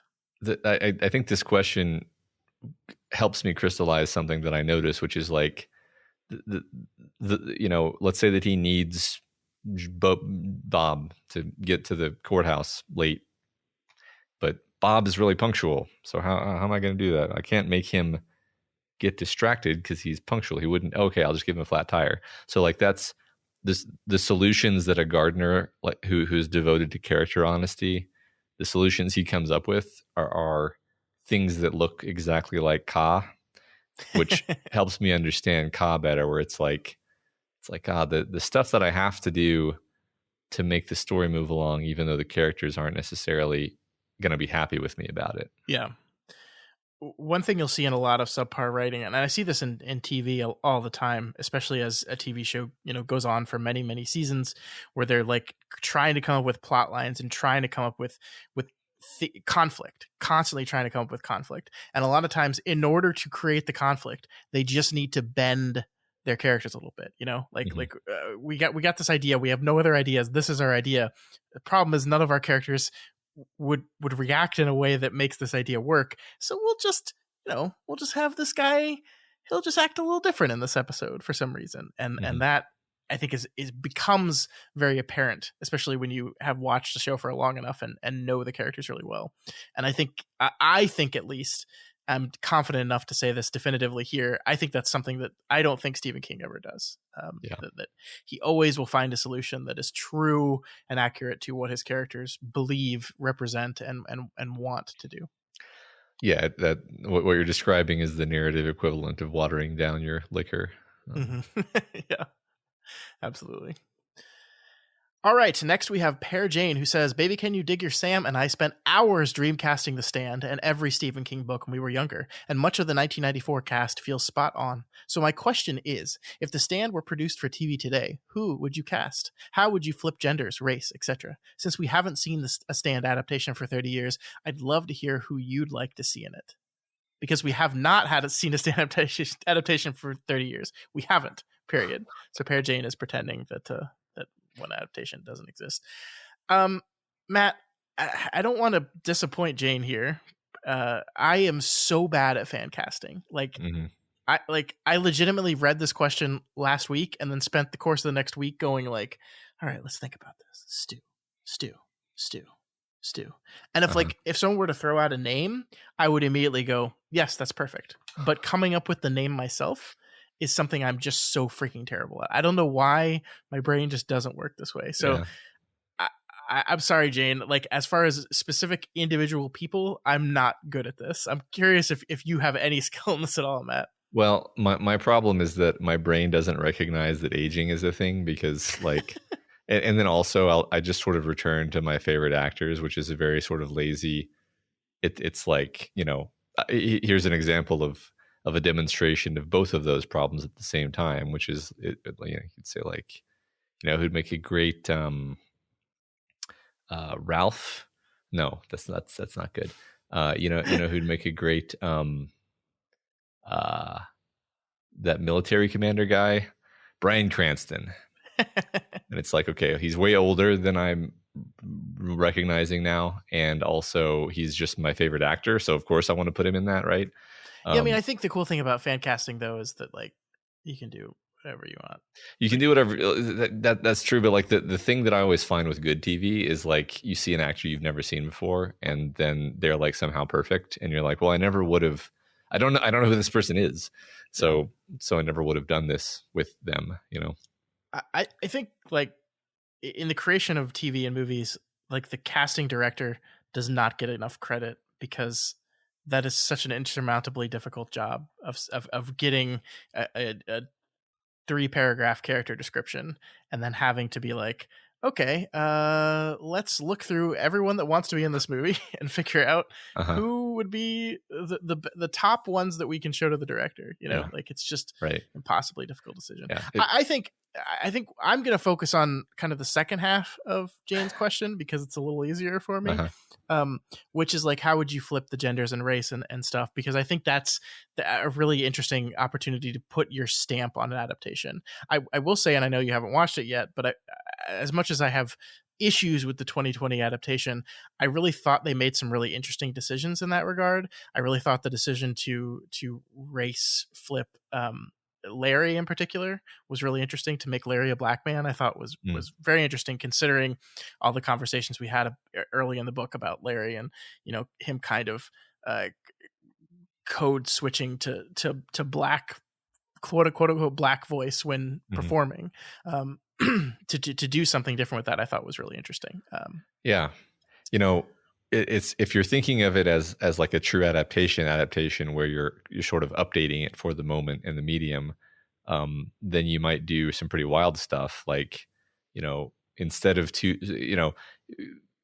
what is King trying to do with Stu at the meta level? He's not necessarily trying to say we got to have an East Texas white man. He's trying to say we want to have a representative of a sort of rural sensibility, who also reminds you of certain tropes of like golden age cinema, maybe. And then you just use those elements and you come up with something totally different. Yeah. I don't know what that would be exactly, but Yeah, I think you're absolutely right. It doesn't have to be a white. I mean, that I think you could find a Hispanic man that would work perfectly in that role. A black man that would work perfectly in that role. Yeah. Yeah, I can see either of those working, and you would get the same thematic point and the same emotional beats could be hit and everything. Yeah. There were some gender flips in the the 2020 version of The Stand as well. I'll save those for a surprise for you. But I think, excuse me, sorry, my voice is going here in the middle of this podcast. But I don't know. I think that the complicated stuff would be like, could you gender flip Flagg? Because I mean, like, I do think there is something. I think there are some characters that are like that their race and gender are kind of key to what the story is doing with the character, and to change that, I think you would have to dramatically change, like what you would have to dramatically rewrite what the story is doing. I think Flagg being a white man is pretty key, like, again, quintessential American, like the quintessential American white male, like, is rather important, I think, to what the story is doing with Flagg. So to change that, I think you could do it. I think you'd have to change a lot of things. And then I think I know I wonder about Mother Abigail, and like there's been a lot of criticism of Mother Abigail, rightful, I think, criticism of falling into the magical black person trope. And so could you race switch that to try to dodge that problem? Perhaps, but I do think there's something quintessentially important to her character being a black woman too. I think it's really important to who she is and what she represents in the larger view of the Stand as an American exploration. So that stuff's difficult. I don't know. Yeah. Well, I think you're right about that. It's interesting that a lot of what matters about Mother Abigail being a black woman is her own sort of internalization of things that we see because we're in her head. Sure. Very, very little of that actually comes out, which means perhaps you could get away with making that change. I mean, it's interesting that we're both sort of using this language of like getting away with, because it's like it's like, well, like what are we trying to do here? Like I don't. It's more like does the character require that race and gender or not? In most cases in this book, I would say no. Yeah, I would say Nick is a character that like you could literally do anything with. As far as race, gender, whatever. Yeah. I think there's nothing specific to Nick that would prevent that. I agree. So that would be one I would really explore. I think that'd be really interesting. Okay. I'm just thinking on just the generic casting question. I'm just thinking like if you had asked me to cast the role of the character Cyril in the TV show Andor, I just never in a million years could have done better than the job they did in that show. So it's true. That just jumped into my mind because that show has amazing casting, and every Imperial person looks exactly like an Imperial bootlicker. It's perfect. Yeah, I don't like. That's the type of thing where like, is this casting or is it like makeup and wardrobe doing the work? And I think it's a little bit of both for sure. I think it's a little bit of both. It's kind of amazing how all of the Imperials look a little bit off. They look a little bit sickly, Yeah. But not overtly. Yeah. Anyway, it's a great show. We'll talk about that later. It's great. Yep. Next, from Baby Can You Dig Your Sam? A few questions. Why is The Stand so good? What about the story makes it resonate with so many people, even almost 50 years later? I think we kind of talked about this already, but I think that the timelessness of a lot of the theming, I think, as you said, the archetypal nature of so many of the characters makes them infinitely relatable, because that's the advantage of archetypes, right? That these are things that people know and understand and relate to, and you can start with the template of an archetype, and then you can complicate from there, and that gives the reader a hook, but also allows them to fall in love with the complexities of the character. Yeah, I mean, and I would say, riffing on that, like Stephen King is just the master of making characters that you fall in love with and you just want to see what happens to them. And King has not one, but like 4 or 5 or 6 characters like that in this book. And there's no surprise people love that. Yeah. Last question is, what do you think happens to the Redmonds? If and You then it skipped this one. that oh, I did somehow. Are there any characters that you wish you'd gotten to know better? That's a good question. What do you think, Matt? Well, Anyone yeah, I jumping to mean, mind? like Ralph or Glenn, like I love Glenn is like my favorite background character, like by a mile. Mm-hmm. And you know, background character just means we never get a POV from Glenn, and in a sense, I think the book works perfectly for him being a background character. He's a character whose character development works very well in the background. So I don't actually think, though, the book would be improved if we could see into Glenn's head. But just like personally, I just want to understand Glenn better. You know. Sure. No, I like that. Um, I think there's a lot of the women characters that I think I would have wanted some more time with. Basically, all of the women that our characters meet as part of that horrible, two men harem thing. Mm-hmm. Susan Stern, Dana Jurgens, Lucy, those women. Like, I think we get the most with Dana and a little bit with Susan, but then she gets blowed up. Mm-hmm. I would have liked to just gotten to know those women a lot more. And then on the other side, I think Julia Lowry is. I just wish we got a little bit more of her. I'm really really fascinated by her, and we just get just a very very little bit of her. Yeah, that's I like that. I agree. Yeah. And then the question that I tried to ask earlier, what do you think happens to the Redmonds? And then if they return to the Boulder Free Zone in 10 years, what would they find? I think one of them gets an infection and dies in 5 years because they don't have any antibiotics. Yeah, the kid falls. Bad. The kid falls down a well, just like that other kid from earlier. No, I mean, I think I'm going to be optimistic here, and that I think they get to Maine, they establish, their life there, and a small community kind of builds around them. I think the reason this is such a good question, because I think it reveals, your opinions on how the book ends, right? Like, if they return to the Boulder Free Zone in 10 years, what would they find?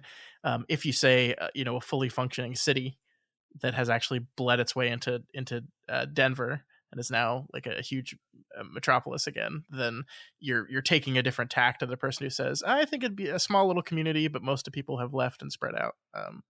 I want it to be the latter, I guess. Yeah. is how I'll answer. Yeah, I think the optimistic answer is that they would find many, many small towns scattered throughout with very few or no what you would call cities.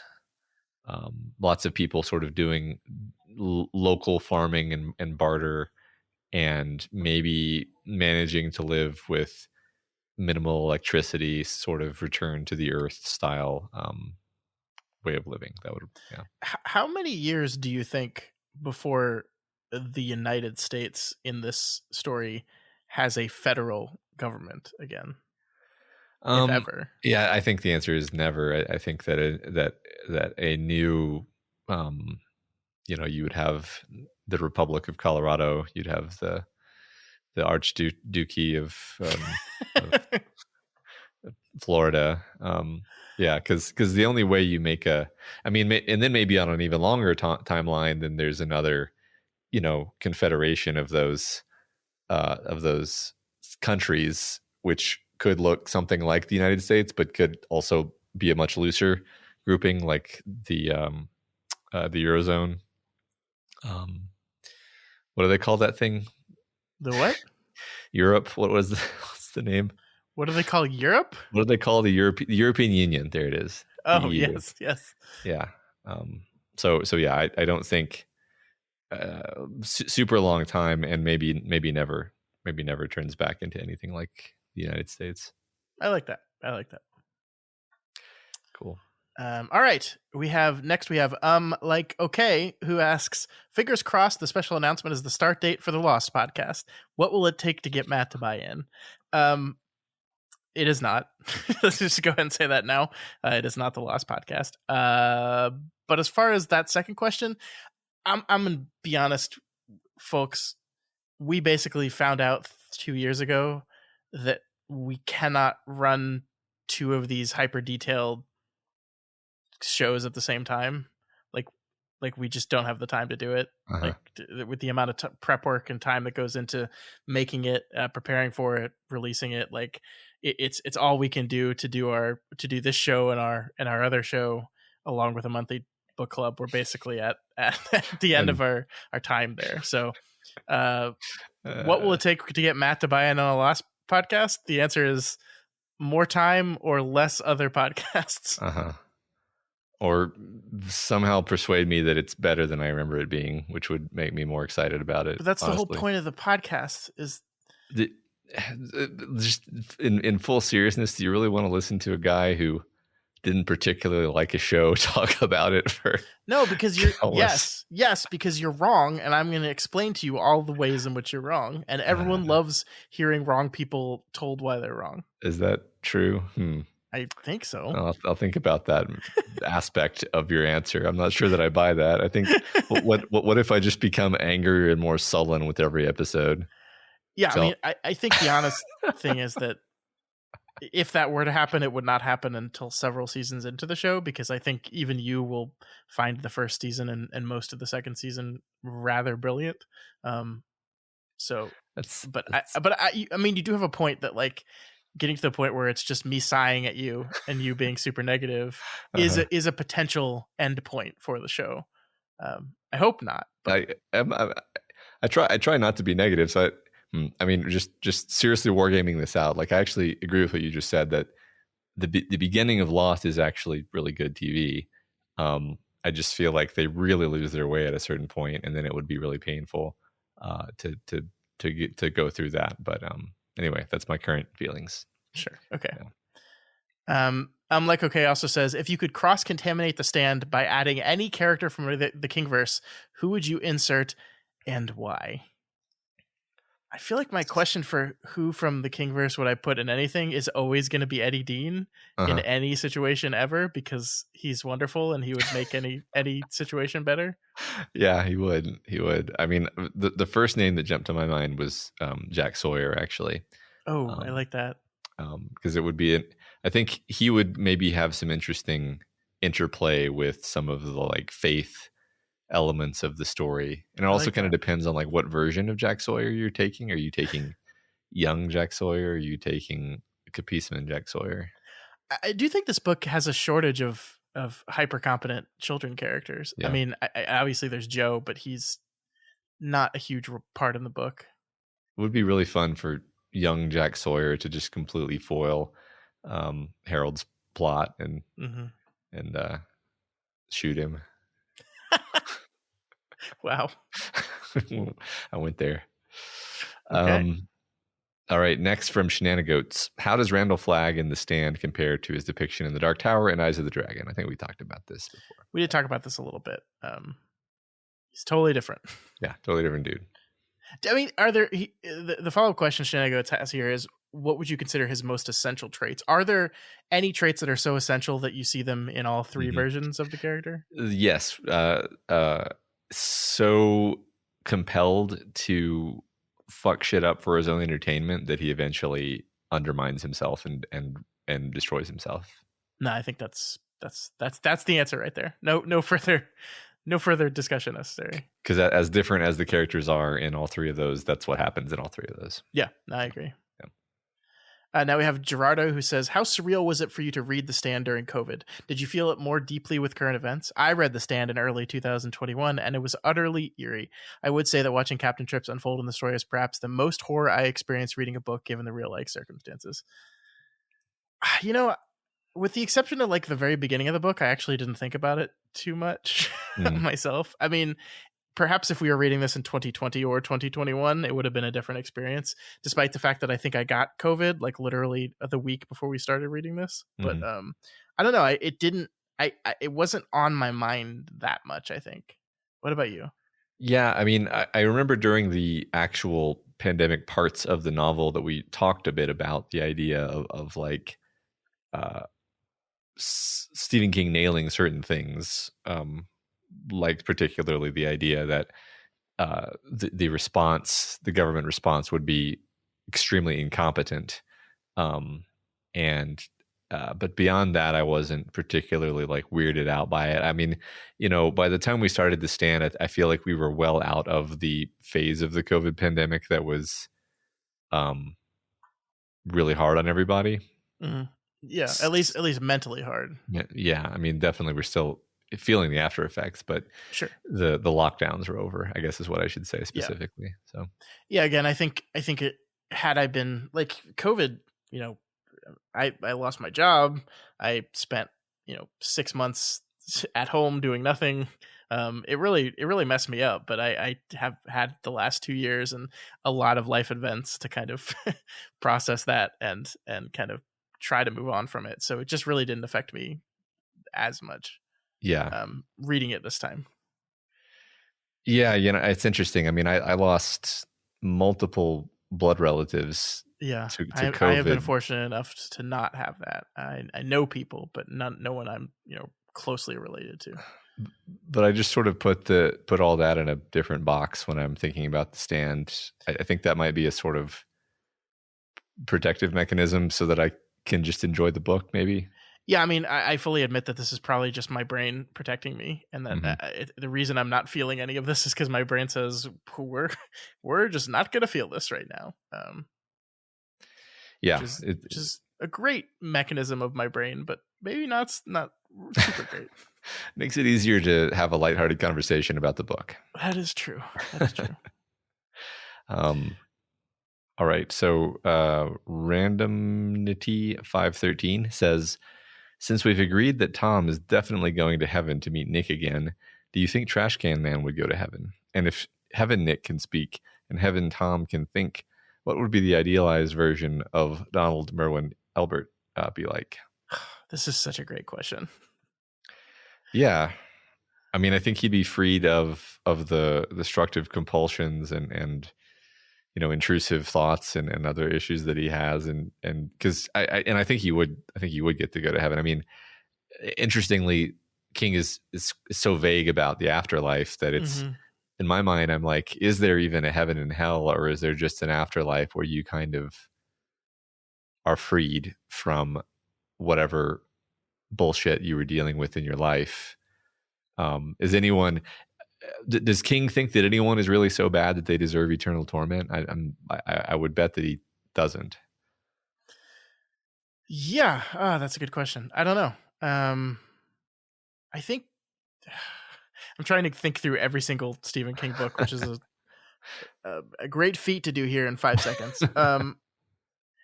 I think my short, non-committal answer is no. I don't think so. I kind of agree with you that first of all, the idea that King would divide the afterlife into heaven and hell, I don't think so. I think the most we see of it is the clearing at the end of the path, right? Mhm. And the idea of it doesn't seem to ever really specify who gets to go there and who doesn't. This is just what happens to you when you die. And so yeah, I mean, I think it's a fun moral exercise though to be like, heaven as we understand it in the Christian ideal, would Trash Can Man go there? Well, it depends on who you ask, right? There are Christians that say, did he accept Jesus Christ as his personal savior in the seconds before he died? No. Okay, well, no. The answer to that is no. He's not going to Mhm. heaven. But in the broader, if you try to do good, you try to live your life in the image of God, that kind of thing, I think so. I mean, he's a lot of what happened to him was not his fault, and the damage it did to him, and I mean, he was used as a tool of God in the end there. I hope that God would reward him in some way. Once again, just going to reference Gollum, like a creature clearly depicted as deserving pity, right? Hmm. And like, or and forgiveness, I would say.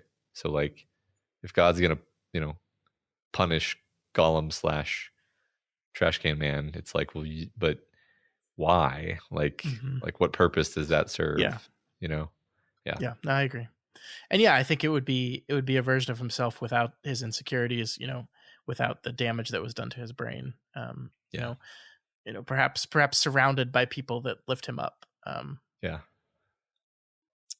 I think our next question actually compounds upon this. We're going to talk about Trash Can Man a little bit more here because PJ Sand says, why do you think Mother Abigail and or the White decided to not try to recruit Trash Can Man? I think most of us in general agreement in thinking that deep down Trash is a good person, just with a shitty past that has warped some things. He's done some bad stuff, but so do people like Larry.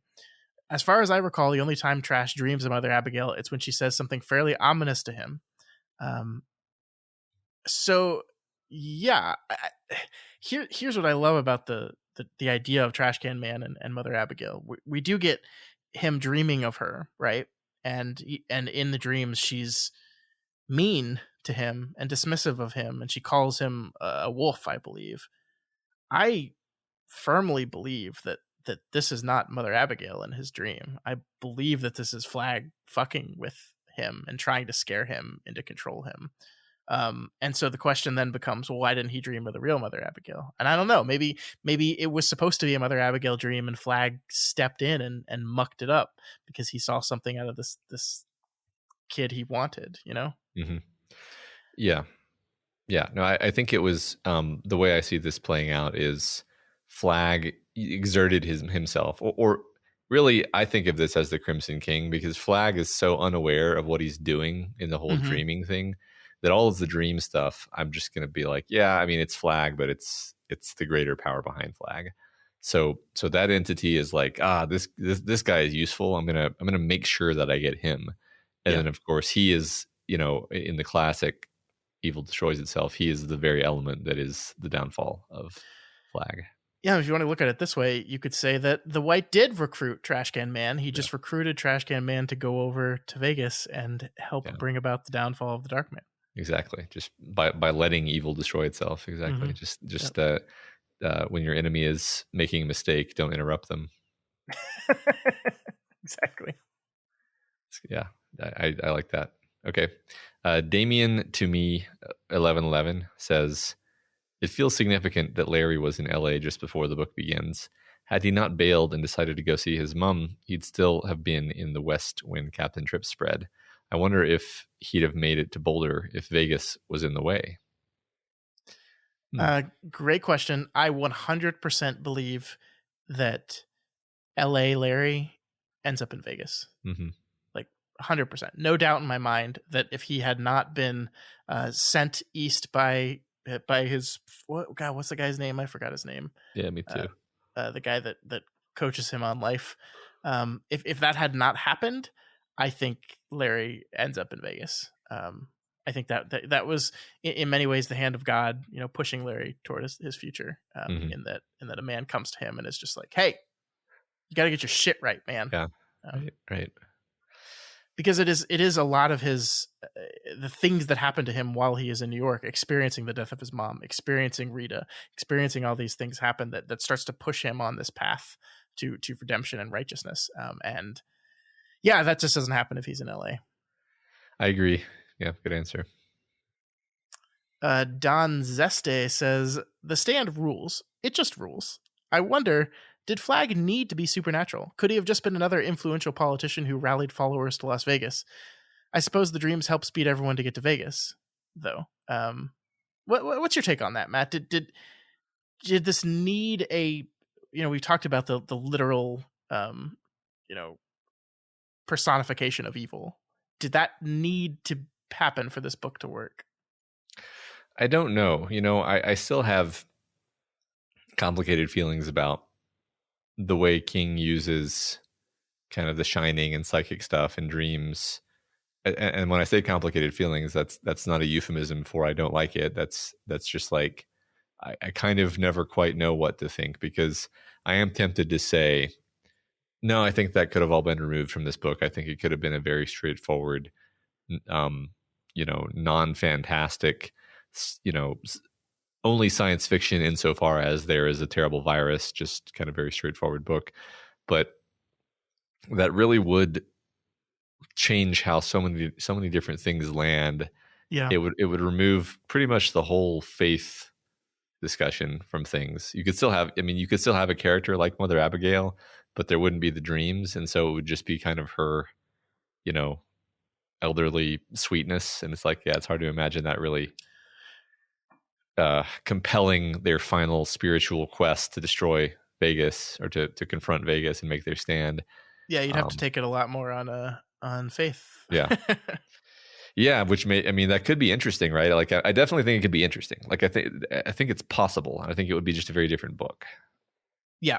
I think Flagg being the literal personification of evil is paramount to what this book is doing. And so I think, I don't think it the theming and the message, I think like the narrative would function just fine with Flagg not being that person, with Flagg just being an incredibly charismatic and terrifying leader. But no, everything this book is doing thematically, I think absolutely requires that. So I don't think so. Yeah. All right. Shortstop 88 says, this question is for both the hosts and listeners. Last week, I mentioned how my favorite character, Nick, died on my birthday, although not the same year, whichever version you look at. The question is there a moment in the story that you remember occurred on your birthday? If the story takes place on Earth and includes a normal calendar. I don't think so. One of the days, my birthday's on September 27th, and in the stand, September 27th is one of the days that I believe Larry is like, today's the day. It's going to happen. We're going to get captured today. And then nothing happens remarkable on that day. That was my birthday. That's funny. September 27th, a day that nothing remarkable happened ever. Yeah, something may have happened and I just blanked on it. I don't think anything happened on my birthday. Okay, cool. Next we have Walking Dude 22 says, now that you've read multiple books featuring the Dark Man, is Flagg the same character every time he appears? We kind of already answered this one. He makes some very direct references to the Stand and the Wastelands and Wizard and Glass. There are Dark Tower and Eyes of the Dragon connections, but there are also some distinct differences in character. How do you approach the character? Yeah, we've already answered this a little bit, Matt. You want to just kind of reiterate our overall answer? Well, yeah, maybe I just flesh out, like, I think I may have said the words, he's a totally different dude. I don't really think he's a totally different dude. I think he's yet another manifestation of a kind of evil force, maybe sourced from the Crimson King. Maybe he's his own kind of weird demon entity. And he loses almost all of his memories whenever he kind of reappears. But he is fundamentally the same being. And maybe he has some of the same memories, but they're vague. And we even see in this book that, like, as the book goes on, his memories start fading, right? So he's like this timeless evil being that has a really crappy memory, but a lot of power, and you can never quite kill him. That's what I think. Yeah, no, I like that. Yeah, the honest answer is that King was still wrestling with who he thought Randall Flagg was constantly throughout his career, and so they're just they're characterized differently because they're just different characters. But yeah, to try to link it all up in this cosmology, I think what you said makes a lot of sense. Yeah. All right, Walk in a Hard Case says, the main question: how has you guys' understanding of the King cosmology and Ka changed throughout season 2? Have the aforementioned changed how either of you view your own lives, your outlooks, spiritualities, philosophies, and so on? See, we're going to have a whole episode called our season 2 look back, where I think I want to specifically tackle that question. So I don't know if we want to answer it all here up front, but is there anything quickly you could answer there, Matt? Because I don't want to talk about my entire outlook and philosophy, which I think is heavily informed by Stephen King, before we started doing this show. So yeah, I guess my one sentence answer would be, it has caused me to examine a lot of my perspectives on spirituality and the nature of evil. I always so a similar thing happened when we were reading Worm, actually, where, like, you confront parts of yourself you don't like through fiction, and that makes you a little bit of a better person, because you're like, oh man, I do that, don't I? Or or stuff in that neighborhood anyway. And The Stand did have a few moments, not just The Stand, but I think season 2 in general had a few moments like that, where where I felt like I got a little bit of growth just by virtue of having been confronted with something where I was like, okay, yeah, I don't like that. I hadn't thought about that before. That's one of the main ways in which I feel like reading kind of enriches me personally. Yeah, I have to say, if I'm being honest, the book I was most nervous about in season 2 was The Stand for you, not because I didn't think you would think it was a good book, but because of, the specific things it has to say about,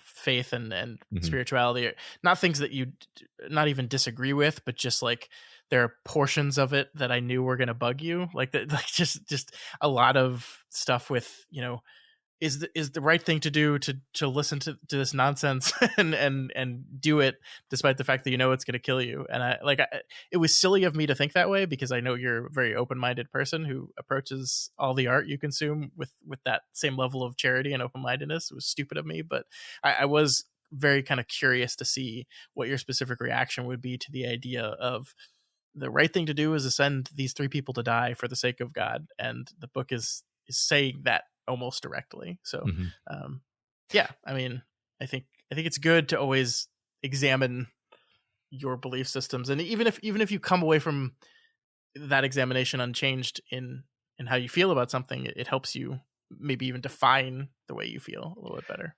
Yeah, I mean, for what it's worth, there, I think I just took what the book was doing on its own internal logic terms, rather than trying to be like, what would you do in real life, a greater definition of religion and spirituality throughout all time. But at the same time, I will say, like, it made me sort of turn over some ideas about Christianity in my brain that I hadn't touched for 15 years, and maybe come away with a little bit more generous conceptualization of them, which is, I don't know, one way or the other, I feel like a little clearer in my thinking about certain things, maybe. Yeah. No, I get that. Cool. I mean, that Jesus guy, he's a pretty cool dude. Yeah. Everything else aside, pretty cool dude. Yeah, can't deny that. Yeah. It's funny that the last part of this question was, if we ever landed an interview with the man himself, what are some questions we would ask? I feel like we accidentally come up with like 3 of those in this conversation so far. So yeah, I mean, the thing I will say about this broadly is, Stephen King's 75 years old. He's been being interviewed for like the past 50 years, just about. I would never go into any interview with Stephen King thinking that I was about to ask him a question he's never been asked before, because I just think that like that ship has sailed a long time ago. I think the way I would approach an interview, though, is I know him as a guy who does not really like to talk about himself too much.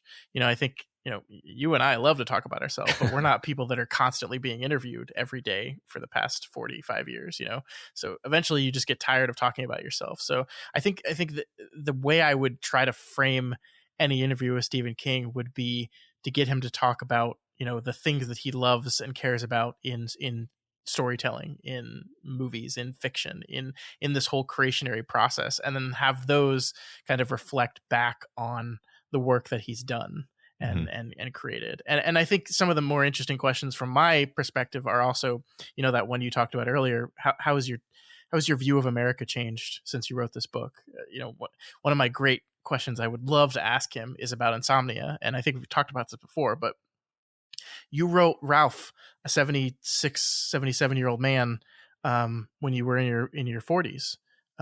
You're now basically Ralph's age. Do you agree with your depiction of old age that you made in that book? How is your depiction of what old age is changed since you wrote that character? Yeah, I always love that question. You'd want to word it in a really, really soft way, though. Like, you're old as shit, man. Yeah. What do you feel about being old? Yeah. What's it like to be as distinguished as you are? Yeah. All right. Fellow says, you guys are both very busy. How do you find time to get everything done? Are you both naturally organized people who use Google Calendar, keep a daily to-do list, maintain a routine, or do you tend to improvise each day as it unfolds and stuff necessarily activates into whatever time slots are at hand? Oh, that's a good question, Matt. How do you get all your shit done? Me and my brother are releasing a podcast partially covering this topic this week on our bonus podcast feed. Oh, But the short answer Like, is that Scott is definitely the more organized of the two of us, and the one who usually handles the timing and scheduling of things, and then I just make sure that I can do what needs to be done. When it comes to just like how do we do all of the stuff between job and kids and doof, it's like at this point we've just been doing it all for so long that we've just found these grooves in our life for so it doesn't feel hard or like anything. It's just like, yeah, of course, got to do the podcast, got to find time to fit in the reading and find time to fit in watching the movie for the doofcast and all that stuff. Yeah, I wouldn't consider myself a particularly organized person. Like, I definitely don't keep to-do lists. I definitely don't like have checklists and things to write down. I just, as you said, the routine of my life has just kind of established itself firmly enough that like I know when I can fit stuff in and when I can't. I think one of the cool things about productivity in general, and maybe I'm stepping on your podcast, Matt, is the more you have to do, the more productive you are. Just like the more stuff on my plate, the more I tend to get done. Whereas like if there's nothing on my plate, I will just accomplish nothing. I will just lounge around and do nothing all day. But if I have like 10 things to do today, I will find a way to get those 10 things done. Honestly, the biggest worry I have with us like going off and doing different types of shows and different formats of stuff is that I have this down so routinely now that like I have no worry of where am I going to have time to fit this in.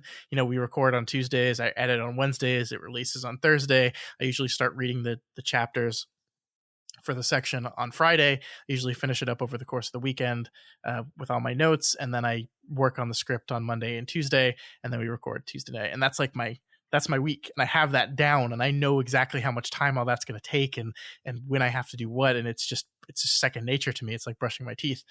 So the idea of throwing all that away and trying something new is very scary. It's very scary because we're both very busy. But I would not say that either of us is like a particular great example of like productivity. Yeah, I mean the trick, to the extent that there is a trick, is you find a thing that you want to do and that you enjoy doing, and then you figure out a way to make that into a partnership activity. And then you obligate yourself to your partner in a way where you'll feel like a total piece of shit if you let them down. And if you have a psychology like mine and probably Scott's, then that will power you through many years of adherence to the thing that you really wanted to do anyway. And I've used this trick for multiple different projects. It's not the whole finding another person who wants to do that thing with me and then having that be a habit. That works really well for me. Definitely, because I would lie if I said that I wasn't at some weeks when I was really busy with other stuff and didn't feel like doing this, motivated by the fact that if I don't deliver the script to Matt by noon on Tuesday to give him time to do his stuff, I'm really going to fuck him over.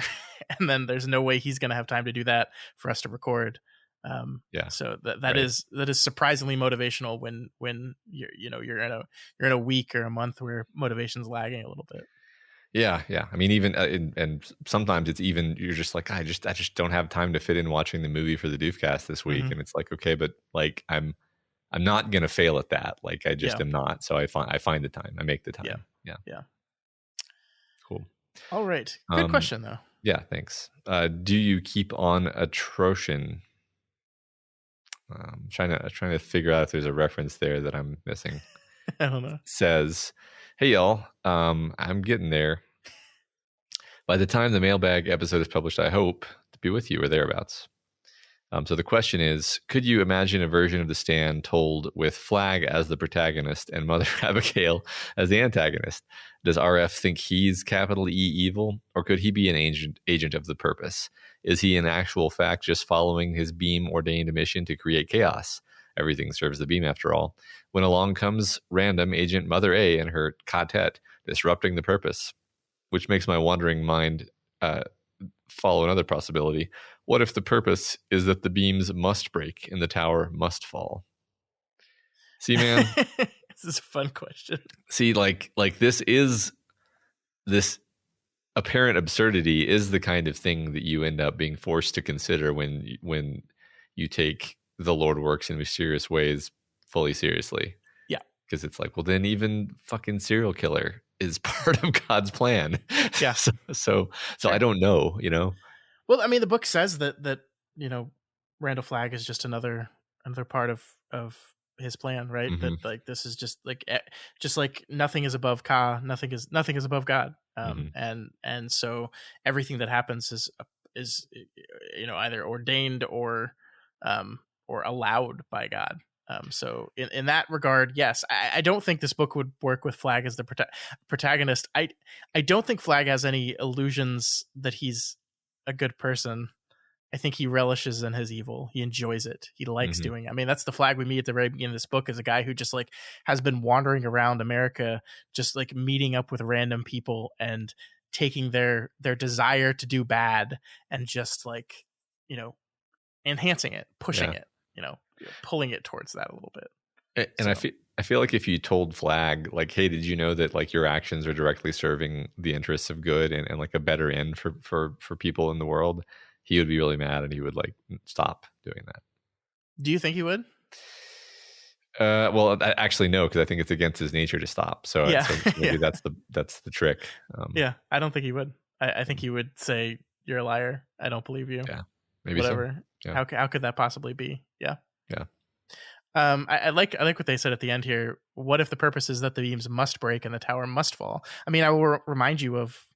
I think this was Insomnia, this little wrinkle on our whole Dark Tower mythology, that like they said they were going to, or no, I think it was Black House actually. They were going to prevent the Dark Tower from falling now, but that it would fall eventually. And I mean, like, this is, the universe will end, life end, like everything ends, right? This is part of the concept of everything does end eventually.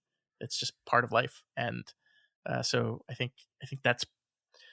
I think that the beams will break eventually. Like we learn that the beams breaking is being accelerated by the breakers, but that they were wearing down on their own. Things wear down over time. That's what happens.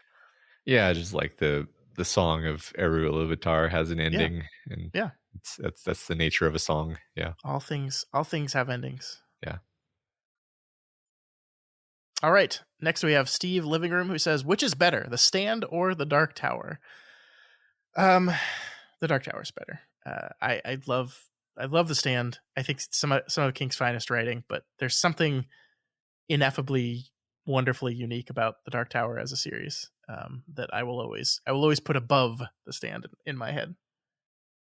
What do you think? Yeah, I think I agree. I mean, yeah, the Dark Tower, I think, gutted me in, several different times, and in ways the Stand I don't think got to.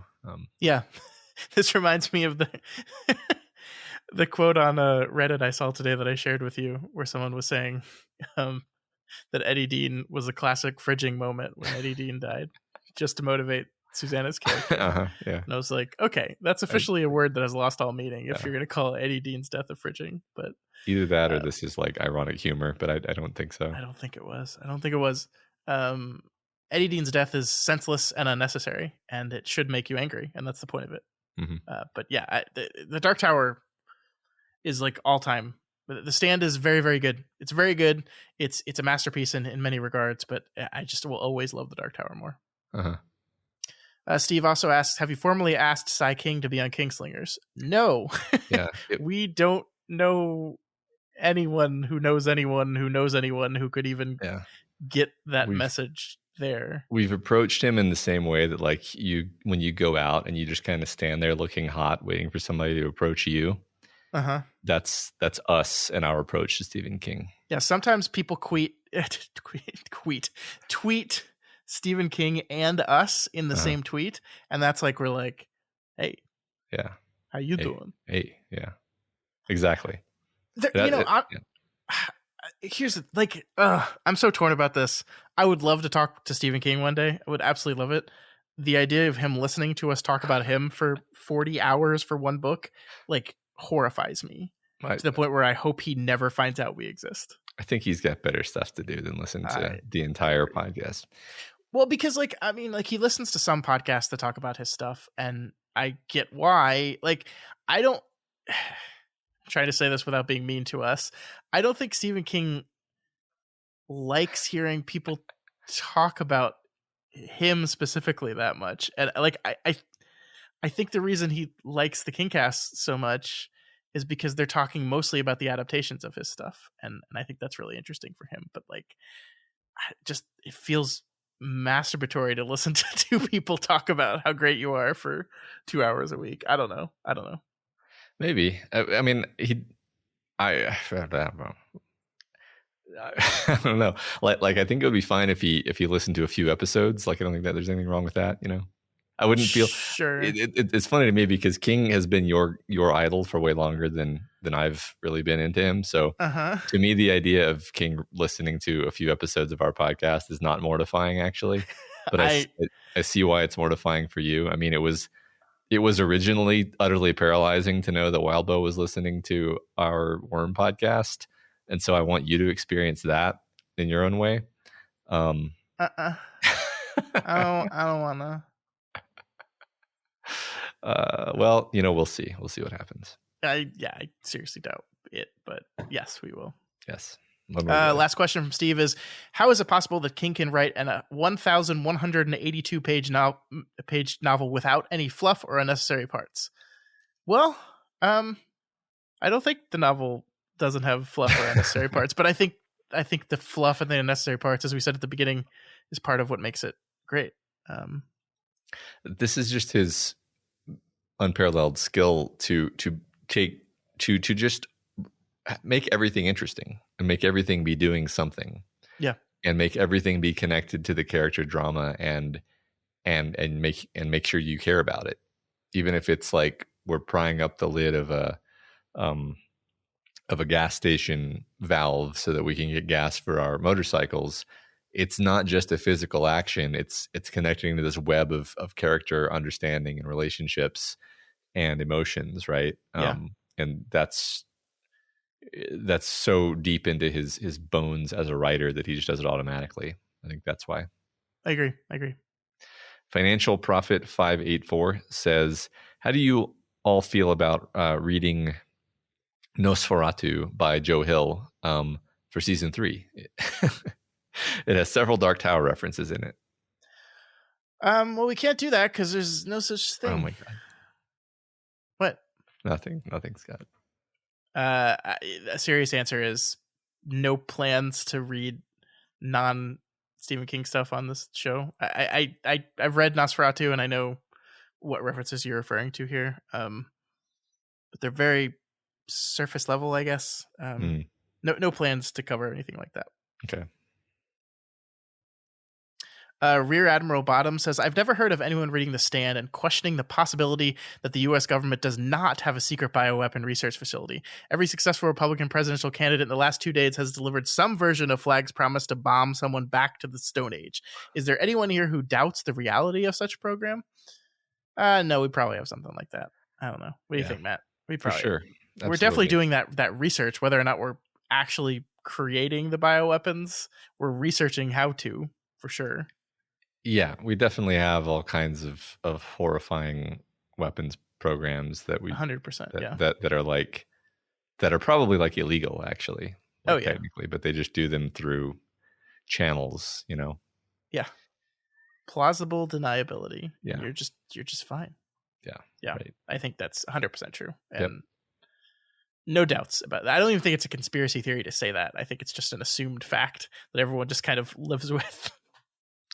Yep. I mean, we basically know that they have secret weapons programs. So it's like, well, now you just have to surmise, well, what probable kinds of weapons programs, right? Yeah. All right. Daniel D says, 2-part question for Matt, for me. Ooh. How does he feel about Mr. King now versus when he started his project? Does King rank high on his list of authors or not so much? Hope to hear y'all gab about The Green Mile someday. Have a good one. Well, yes. So I think I probably had the popular, vague cultural osmosis sense of King as a pulp writer who just wrote a ton of books, but not in like a bad way, because it's like, well, also all of these great films have been made from Stephen King stories that I hadn't read. So I'm like, clearly he knows how to structure a story, and clearly he knows how to make really compelling characters with satisfying arcs. Otherwise, there wouldn't be all these adaptations. I think I was smart enough to recognize that. Mm-hmm. But definitely, like, what has surprised me is the degree to which the novels feel like enriching literary experiences, and challenging experiences, and really putting you through the emotional ringer. I think maybe I had an unfair assumption that a lot of it was just going to be sort of a straightforward like horror. He's trying to scare you. He's trying to creep you out. There's going to be a werewolf, something. It's going to be a vampire. It's creepy. It's like, no, like the vampire, like the thing that's psychologically harrowing about the vampire book is not like that the vampire is scary. It's the psychology of characters going through these situations. And there's a little bit of the vampire being scary, obviously, but I just had a pretty wrong understanding of like what he goes for and the degree of psychological accuracy. I think that's my favorite thing about writing, is like pinning a character's psychology down to the page, and I think King is unsurpassed at that. Awesome. That's a great answer and a really, really good question. Cool. I was scrolling and I lost our Bent place. Westward. Oh yeah. So I'll read this real quick. Bent Westward says, the algorithm hates me. That's fine. The feeling is mutual. But since it decided to not choose me for so many weeks, I hereby invoke my right of Mailbag Prima Nocta and ask that Matt read the summary of my answers as fast as he can. I don't think we're going to actually do this, but I just wanted to acknowledge you, Bent Westward, because I felt bad when I saw this question that the algorithm screwed you over so many weeks in a row. We're sorry. Yeah, I'm skimming through. Maybe pull out a couple. Yeah, go ahead. Go for it. Favorite Harold Lauder type character would be Matt Damon in The Talented Mr. Ripley. I really like that answer because that's a character where you walk away from that movie just being like, I don't know what to think about this. Favorite horror sequence in a book is the slow mutant scene from The Gunslinger. Yeah, that's unique. I don't think anybody else picked that. I have to pick this one. Favorite moral test of a character: Frodo choosing to carry the ring to Mordor, and the look on Gandalf's face when he realizes that everything is going to be all right. So it's interesting because I don't interpret that scene that way. But yeah, that's what I was going to say. Is my interpretation of Gandalf's face when that happens in the movie is tragedy. Is, yeah, like sadness. Is like he kind of knows what Frodo is going to be condemned to, if not in the details, and perhaps recognizes the necessity of it, but is horrified and distraught by the reality of it. Mm-hmm. Like he wished there were any way possible but this. Yeah, that was my take, but it's interesting to hear somebody else's. No, that's really cool. The last one I'll read is favorite action sequence when Ripley rescues the Marines after the first contact in Aliens. Yes, agree. Very good. Yeah. Sorry about the algorithm, Bent Westward. We will always make pains to improve it as we go through through the seasons. The last thing Bent Westward says is the algorithm could stand a little bit more self-righteousness and maybe some quality assurance next time. Yeah, I mean, I'll double check that there's not a little tag in there that says, if name not equals Bent Westward. But I don't think I put that in there. So, I'll check though. It's just the luck of the draw, All right. Last question. Told you there were a lot of them, Matt. Yeah, from Sigma. The first one's for Matt. Since we've gone through several books over the course of this project and you've listened to them, I want to ask, what makes a good narrator / audiobook reader? Being really excited, being really into the story and selling the urgency, the level of importance of what's happening. Because if you don't have that, then it's an unfair drag on the book. It makes it feel boring, even though what's happening might be awesome. Actually, I'm going to say like having distinct character voices is a great bonus. Like it's awesome when Mhm. there's an audiobook reader who has really amazing character voices. Some of my favorite audiobooks do, but I will say that was it William Hurt? Was it William Hurt who did um Low Many Yellow Coats. Lemony Yes. Yellowcurrants? Yeah. Yes. Like he doesn't particularly try to do character voices at all, really, and yet that was one of my favorite audiobook experiences ever. So that was just an interesting discovery for me, that like it really just more has to do with like are they taking the material seriously, and are they putting the correct level of like their emphasis and their concentration into it.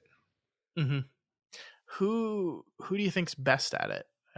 Like of all the for folks that don't know, Matt not only does audiobooks for Kingslingers, but he audiobooks every single one of our book club books, of which there are 60 plus of now. Yeah. So you've listened to quite a few audiobooks. Yeah, I don't even remember how to read, actually. Yeah, I mean, I actually, no exaggeration, think Frank Muller is maybe the best. Definitely one of my favorites.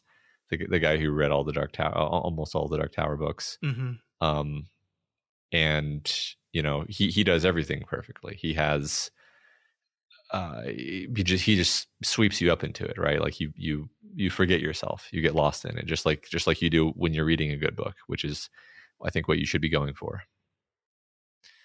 I have others that I like, but he's like the first one. He's the first one whose name comes to mind for sure.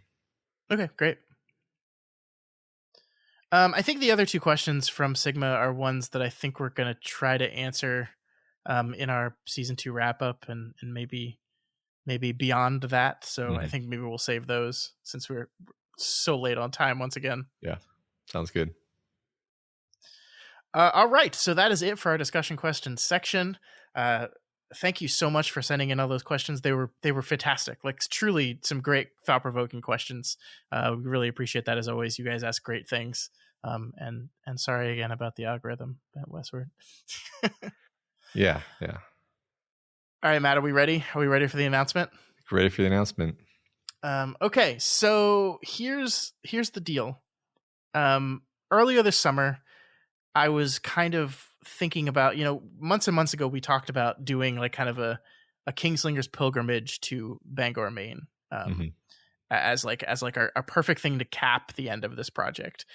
And I forget who it was, but one of our listeners pointed out to us that it would be absolutely absurd for us to go to Bangor without you having read the book that is, primarily creating that town via the town of Derry. And of course, that book is It, and we had not covered that book, and it would be just absurd for you to read or for you to go to Bangor without having read It first. So I started thinking, okay, well then we got to read It. We got to do that. At some point we have to read It. And that kind of, as it tends to do with me, evolved into us creating a full third season of this podcast. So just that little kernel alone started into us covering another 1, 2, 3, 4, 5, 6, 7, 8, 9 novels of Stephen King's. So this is our official announcement that we are absolutely going to be doing a season 3 of the show. We're going to come back and read some more books. A little thing before we start to go into what will be in season 3 and what it's going to be about. There's been several people that have known about this for months, because what I did, Matt, is once we decided we were doing season 3, I was going in and creating the schedule, breaking the books down into sections, the thing I always do. And I just did it in this schedule spreadsheet. I just did it in there and I didn't tell anyone. It was there. And it was kind of a gift for folks that actually took the time to check the spreadsheet, and many people did, because there's been people that have been known about this for several months now. But this is the first time we formally talked about it on the show. So yes, there's going to be a season 3, and we're going to call this, Matt, we're going to call it Stephen King's Greatest Hits. So here is the plan order for season 3. What I did is I kind of went through each decade and I picked a single book from each decade that King's been working in: the 70s, the 80s, the 90s, the 2000s, the 2010s, and even the 2020s. I also thought it'd be fun to do some other stuff. So I picked a short story collection, I picked a Bachman book, and I picked one of King's crime novels as well. So in the order we're planning to cover them, the books in season 3 are The Shining, Night Shift, The Long Walk, It, of course, Desperation, Doom McKee, 11/22/63, Mr. Mercedes, and we're going to finish everything up with King's newest novel, or it won't be the newest novel by the time we get to it, but we're going to talk about Fairy Tale as well. Awesome. So that is our schedule, Matt. That's the schedule.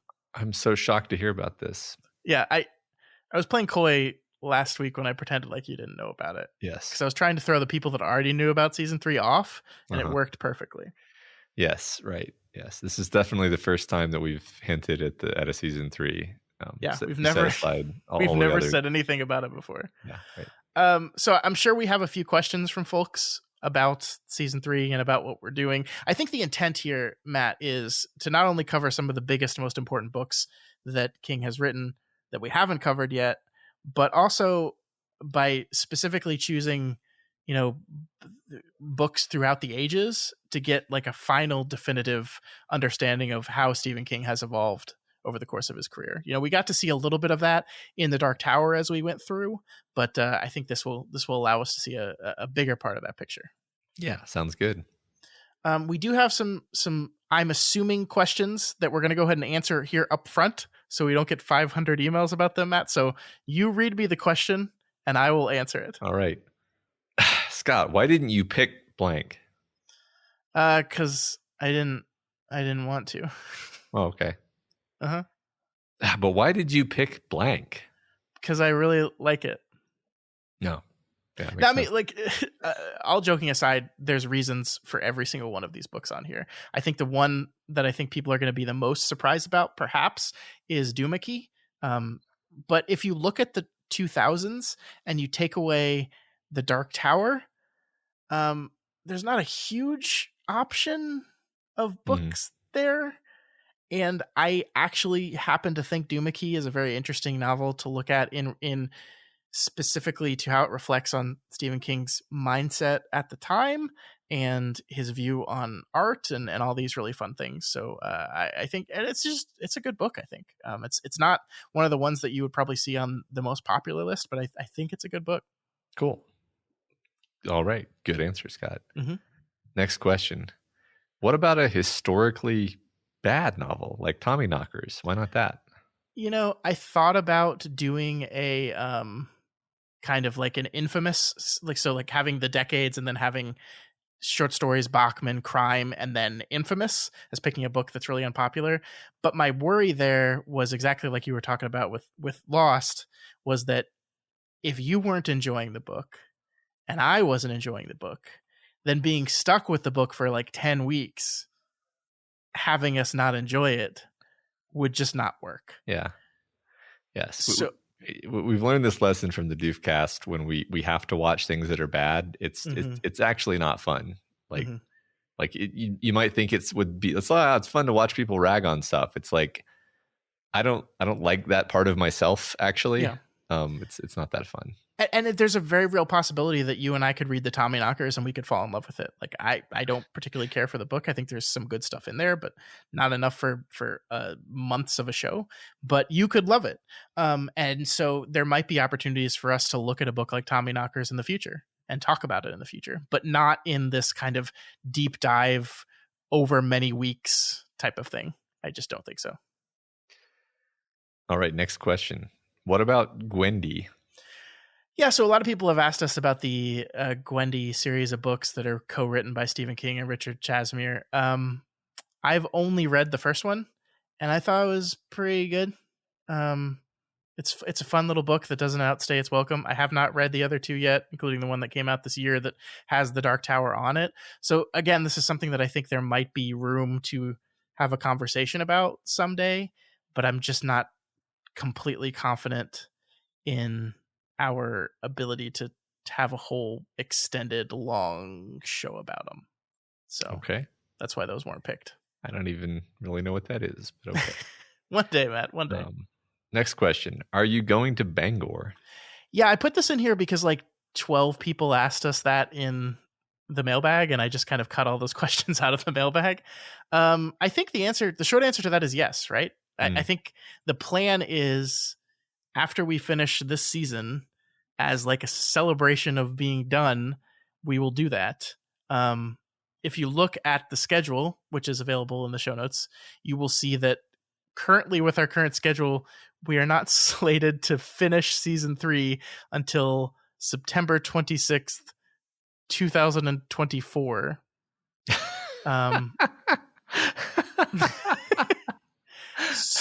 So yeah, the answer is yes. At some point. I think Matt and I both want to make that trek. I think we want to do something big with it. I know the KingCast folks just did their giant Banger and Bangor event a couple weeks ago. I could pretty much guarantee that if we do some sort of event, it will not have Mike Flanagan in attendance like theirs did. Pretty much guarantee that. But I think Matt and I are going to take the trek. I've never been there, and so it's always something I wanted to do. So we might as well make a big deal out of it. And of course, when we do that, we will see if we can arrange some sort of get together for listeners as well. So that's way in the future, though, right? So we don't have to worry about that for a couple years. Yeah. Final question is this the final season? I think so. I'm going to go ahead and say yes, with the caveat that we can always change our mind. You know, I mean, there's of course still plenty of other books out there, and we might want to cover them, but I think this show as it exists in this format that has existed in over the past 2 seasons and going into the 3rd season, I think, to me, it feels like that will have run its course by the time we get to the end of these books. I think I will have kind of covered everything I want to. There's still a handful of books that I would be like, oh, I really want Matt to read Pet Sematary at some point. That would be fun. I really Under the Dome would be a fun one to read. Cujo would be fun. Like there's definitely books I still think it would be fun to have you read and talk to you about. But this format in this type of thing, I think it just feels like a greatest hit season is the right place to end. Yeah. You know, there's another way of thinking about this, which is that the show is actually Matt and Scott do an extremely deep dive long form analysis of a written work. And season 1 was We've Got Worm, and season 2 was We've Got Ward, and season 3 was Kingslingers season 1, and season 4 was Kingslingers season 2. And after we're done with Kingslingers season 3, we may move on to some other work of fiction that one or both of us feels passionate about. Lost. Literally telepathically somehow knew you were going to say that. But yeah. So, you know, even if this is the last season of Stephen King, I doubt it's the last season, you know. Yeah, I mean, I love doing this, and I've been doing it for, God, how 6 years, 7 years now? I think 7, actually. And so like, I don't care if there's only 5 people listening. I'm going to keep doing it because it's fun. So we're not going anywhere. And we're definitely not going anywhere in the near future, because September 26th, the day before my birthday, the day before my 39th birthday is when we will finish season 3. Jesus. Wow. I'm excited, though. The one thing I will say is we currently are planning to start in January. So basically what the rest of this show will look like for the rest of the year. Next week, we will come back and do the 1994 miniseries. The week after that, we were originally slated to do the 2020 miniseries. We might have to either push that a little bit or tackle it across multiple episodes, because I think I bit off a little more than Matt and I can chew on having time to watch 9 episodes of a show before we have to record that one. So then we're going to do whenever and however we do that. After that, we will do like a big season 2 wrap up episode, similar to what we did with season 1 in the Dark Tower. We will talk all about, you know, what we learned, what we set out to do, and how we felt we did with it, and all that good stuff. And then whenever that lands from that point on, we're going to take a little bit of a break. So if that ends where it's supposed to right now, that's the week of Thanksgiving. I think our look back episode is right now scheduled for Thanksgiving Day itself. So we will take a little break from that out. We will basically take the month of December off. I say off. Like, we're still definitely going to do other levels of the tower on Patreon. We might end up doing fun one-off stuff, but we're basically not going to hold ourselves to a set schedule. And then season 3 will begin in January of 2023. That's awesome. the plan. Sounds good. Our well-deserved rest. Yeah, we get the holiday season off, and then not 2024 holiday season though. 2023 holiday season, we will be finishing Desperation. Okay. Oh, there was one more question I forgot to put in the fact, which is, what about the Regulators? Because that kind of goes part and parcel with Desperation. I want to cover it. I want to cover the Regulators. I do not want to cover the Regulators divided out amongst multiple weeks. So we're going to see if there's a way we can briefly have a one-off episode about the Regulators, pending your ability to rather quickly read that book. Which is not too long of a book, but yeah, okay, that sounds fun. And the reason for that, Matt, you will see when we get there. How mysterious! Yeah. So yeah, I mean, lots of great books. We get to talk about it, my favorite book of all time, which actually terrifies me. The pressure to do a good job talking about my favorite book of all time is palpable. I'm excited about it, but I'm also really nervous about it. Well, Scott, I had to talk about Blindside in an 1.5-hour book club podcast. So you're telling me I'm gonna do great. You'll regret it for the rest of your life. Of course, that's the one that Peter Weir listened to, right? I don't know for a fact that he did or not. Actually, he said he was going to, but he may have just been being nice. Maybe this will be the thing that Stephen King listens to, is me talking about that one scene from it. Yeah, definitely. I'm dreading that episode. I'm dreading that episode so much. And yet I'm extremely excited. I am so excited. This is going to be great, y'all. Please get excited to join us. There's some great books in here. There's a lot of fun. Matt, we get to talk about a Bachman book. You've never read Bachman before. It's really exciting. It's weird to think that that's true, but yeah, you're right. It is true. Yeah. It's going to be great. The only one on here I'm not 100% sure on, Matt, is Fairy Tale. I put Fairy Tale on the list before it came out because I was like, I don't know. Seems like it's going to be fun and relevant to our interests. I haven't actually finished reading that novel yet. I've got so many other books on my plate right now I'm trying to finish before I get to Fairy Tale. So I guess that's the one that I will put in a caveat of, if I read it and don't like it at all, I might just quietly remove it from the list or replace it with something else. I don't suspect that will happen, but I'm just reserving the right to do it just in case. Okay. Makes sense to me. Okay. That's going to do it for us, Matt. I think we did all we came out to do. We announced season 3. We read some mailbag questions and we talked about The Stand for the last time. So all right. We did it. Nice. Next week, more Stand. Next week, we're going to be taking a look at the 1994 miniseries of The Stand. I can't wait to talk to you about this thing, Matt. I watched the first of the 4 parts last night, and it's going to be It's going to be a fun conversation. Yeah, I'm looking forward to watching it. Remember, you can reach us via email at kingslingerspod@gmail.com or on Twitter @kingslingerspod. And of course, you can reach out to us on the subreddit on r/doofmedia as well. If you are not already subscribed to Kingslingers, I can finally say it now. You want to do so because we have a whole 3rd season coming and you don't want to miss any of those great episodes. Make sure you subscribe. We are anywhere and everywhere. And we have a 3rd season. So there's a reason to subscribe again. Yeah. Endless content. And if you like any of our shows and you want to support us, then please consider donating to our Patreon account on patreon.com/doofmedia. It's the only thing that will convince us to actually go ahead with season 3. Yeah, if our number of patrons drops below a certain level, season 3 is canceled. Yeah, so that's. I'm not even going to tell you what that level is. No, you just got to guess. Yeah, I don't even know. Special thanks this week to new patron Paul C. Welcome.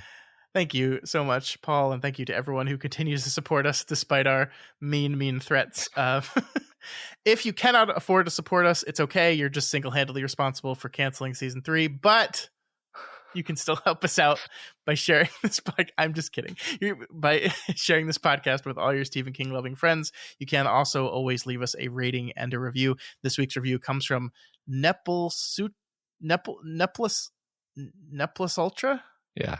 123, who gives us 5 stars and says, I recently started listening for the Salem's Lot episodes. The two hosts complement each other well and are both funny and insightful. For the record, I thought the knives were a practical joke by Mr. Barlow. I didn't expect the things to go as they did, but that part is still always kind of funny to me. I guess Barlow and I have similar senses of humor. So when you mean the knives, are we talking about the trap that he set in the basement? When Dr. Cody falls on the knives, that's a side splitter, let me tell you. I've never laughed so hard in my life at the horrible death of the doctor. Yeah, I remember when the boy comes outside and just screams out of trauma. Maybe he's talking about different knives, but that's the only thing I can think of. Maybe so. Well, thank you so much, Nipples. I think it's NE plus Ultra. NE plus Ultra, yeah. That could be. Thank you, NE plus Ultra 123. We really appreciate that, and I very much enjoy your sense of humor. And thank you to everyone who continues to leave us those rating and reviews. We really do appreciate that, and they will definitely matter as we move into season 3, because we're going to be covering some big books. I mean, imagine if someone stumbles upon us and sees that we're covering it and is like, "Whoa, I love that book. Who are these guys?" And then they have your glowing, wonderful, kind review to sell them on checking us out. That will help us a ton. So please keep those coming. We really do appreciate it. Yeah, thank you. All right, folks, we'll be back next week with Gary Sinise. Long days and pleasant nights. And may you have twice the number.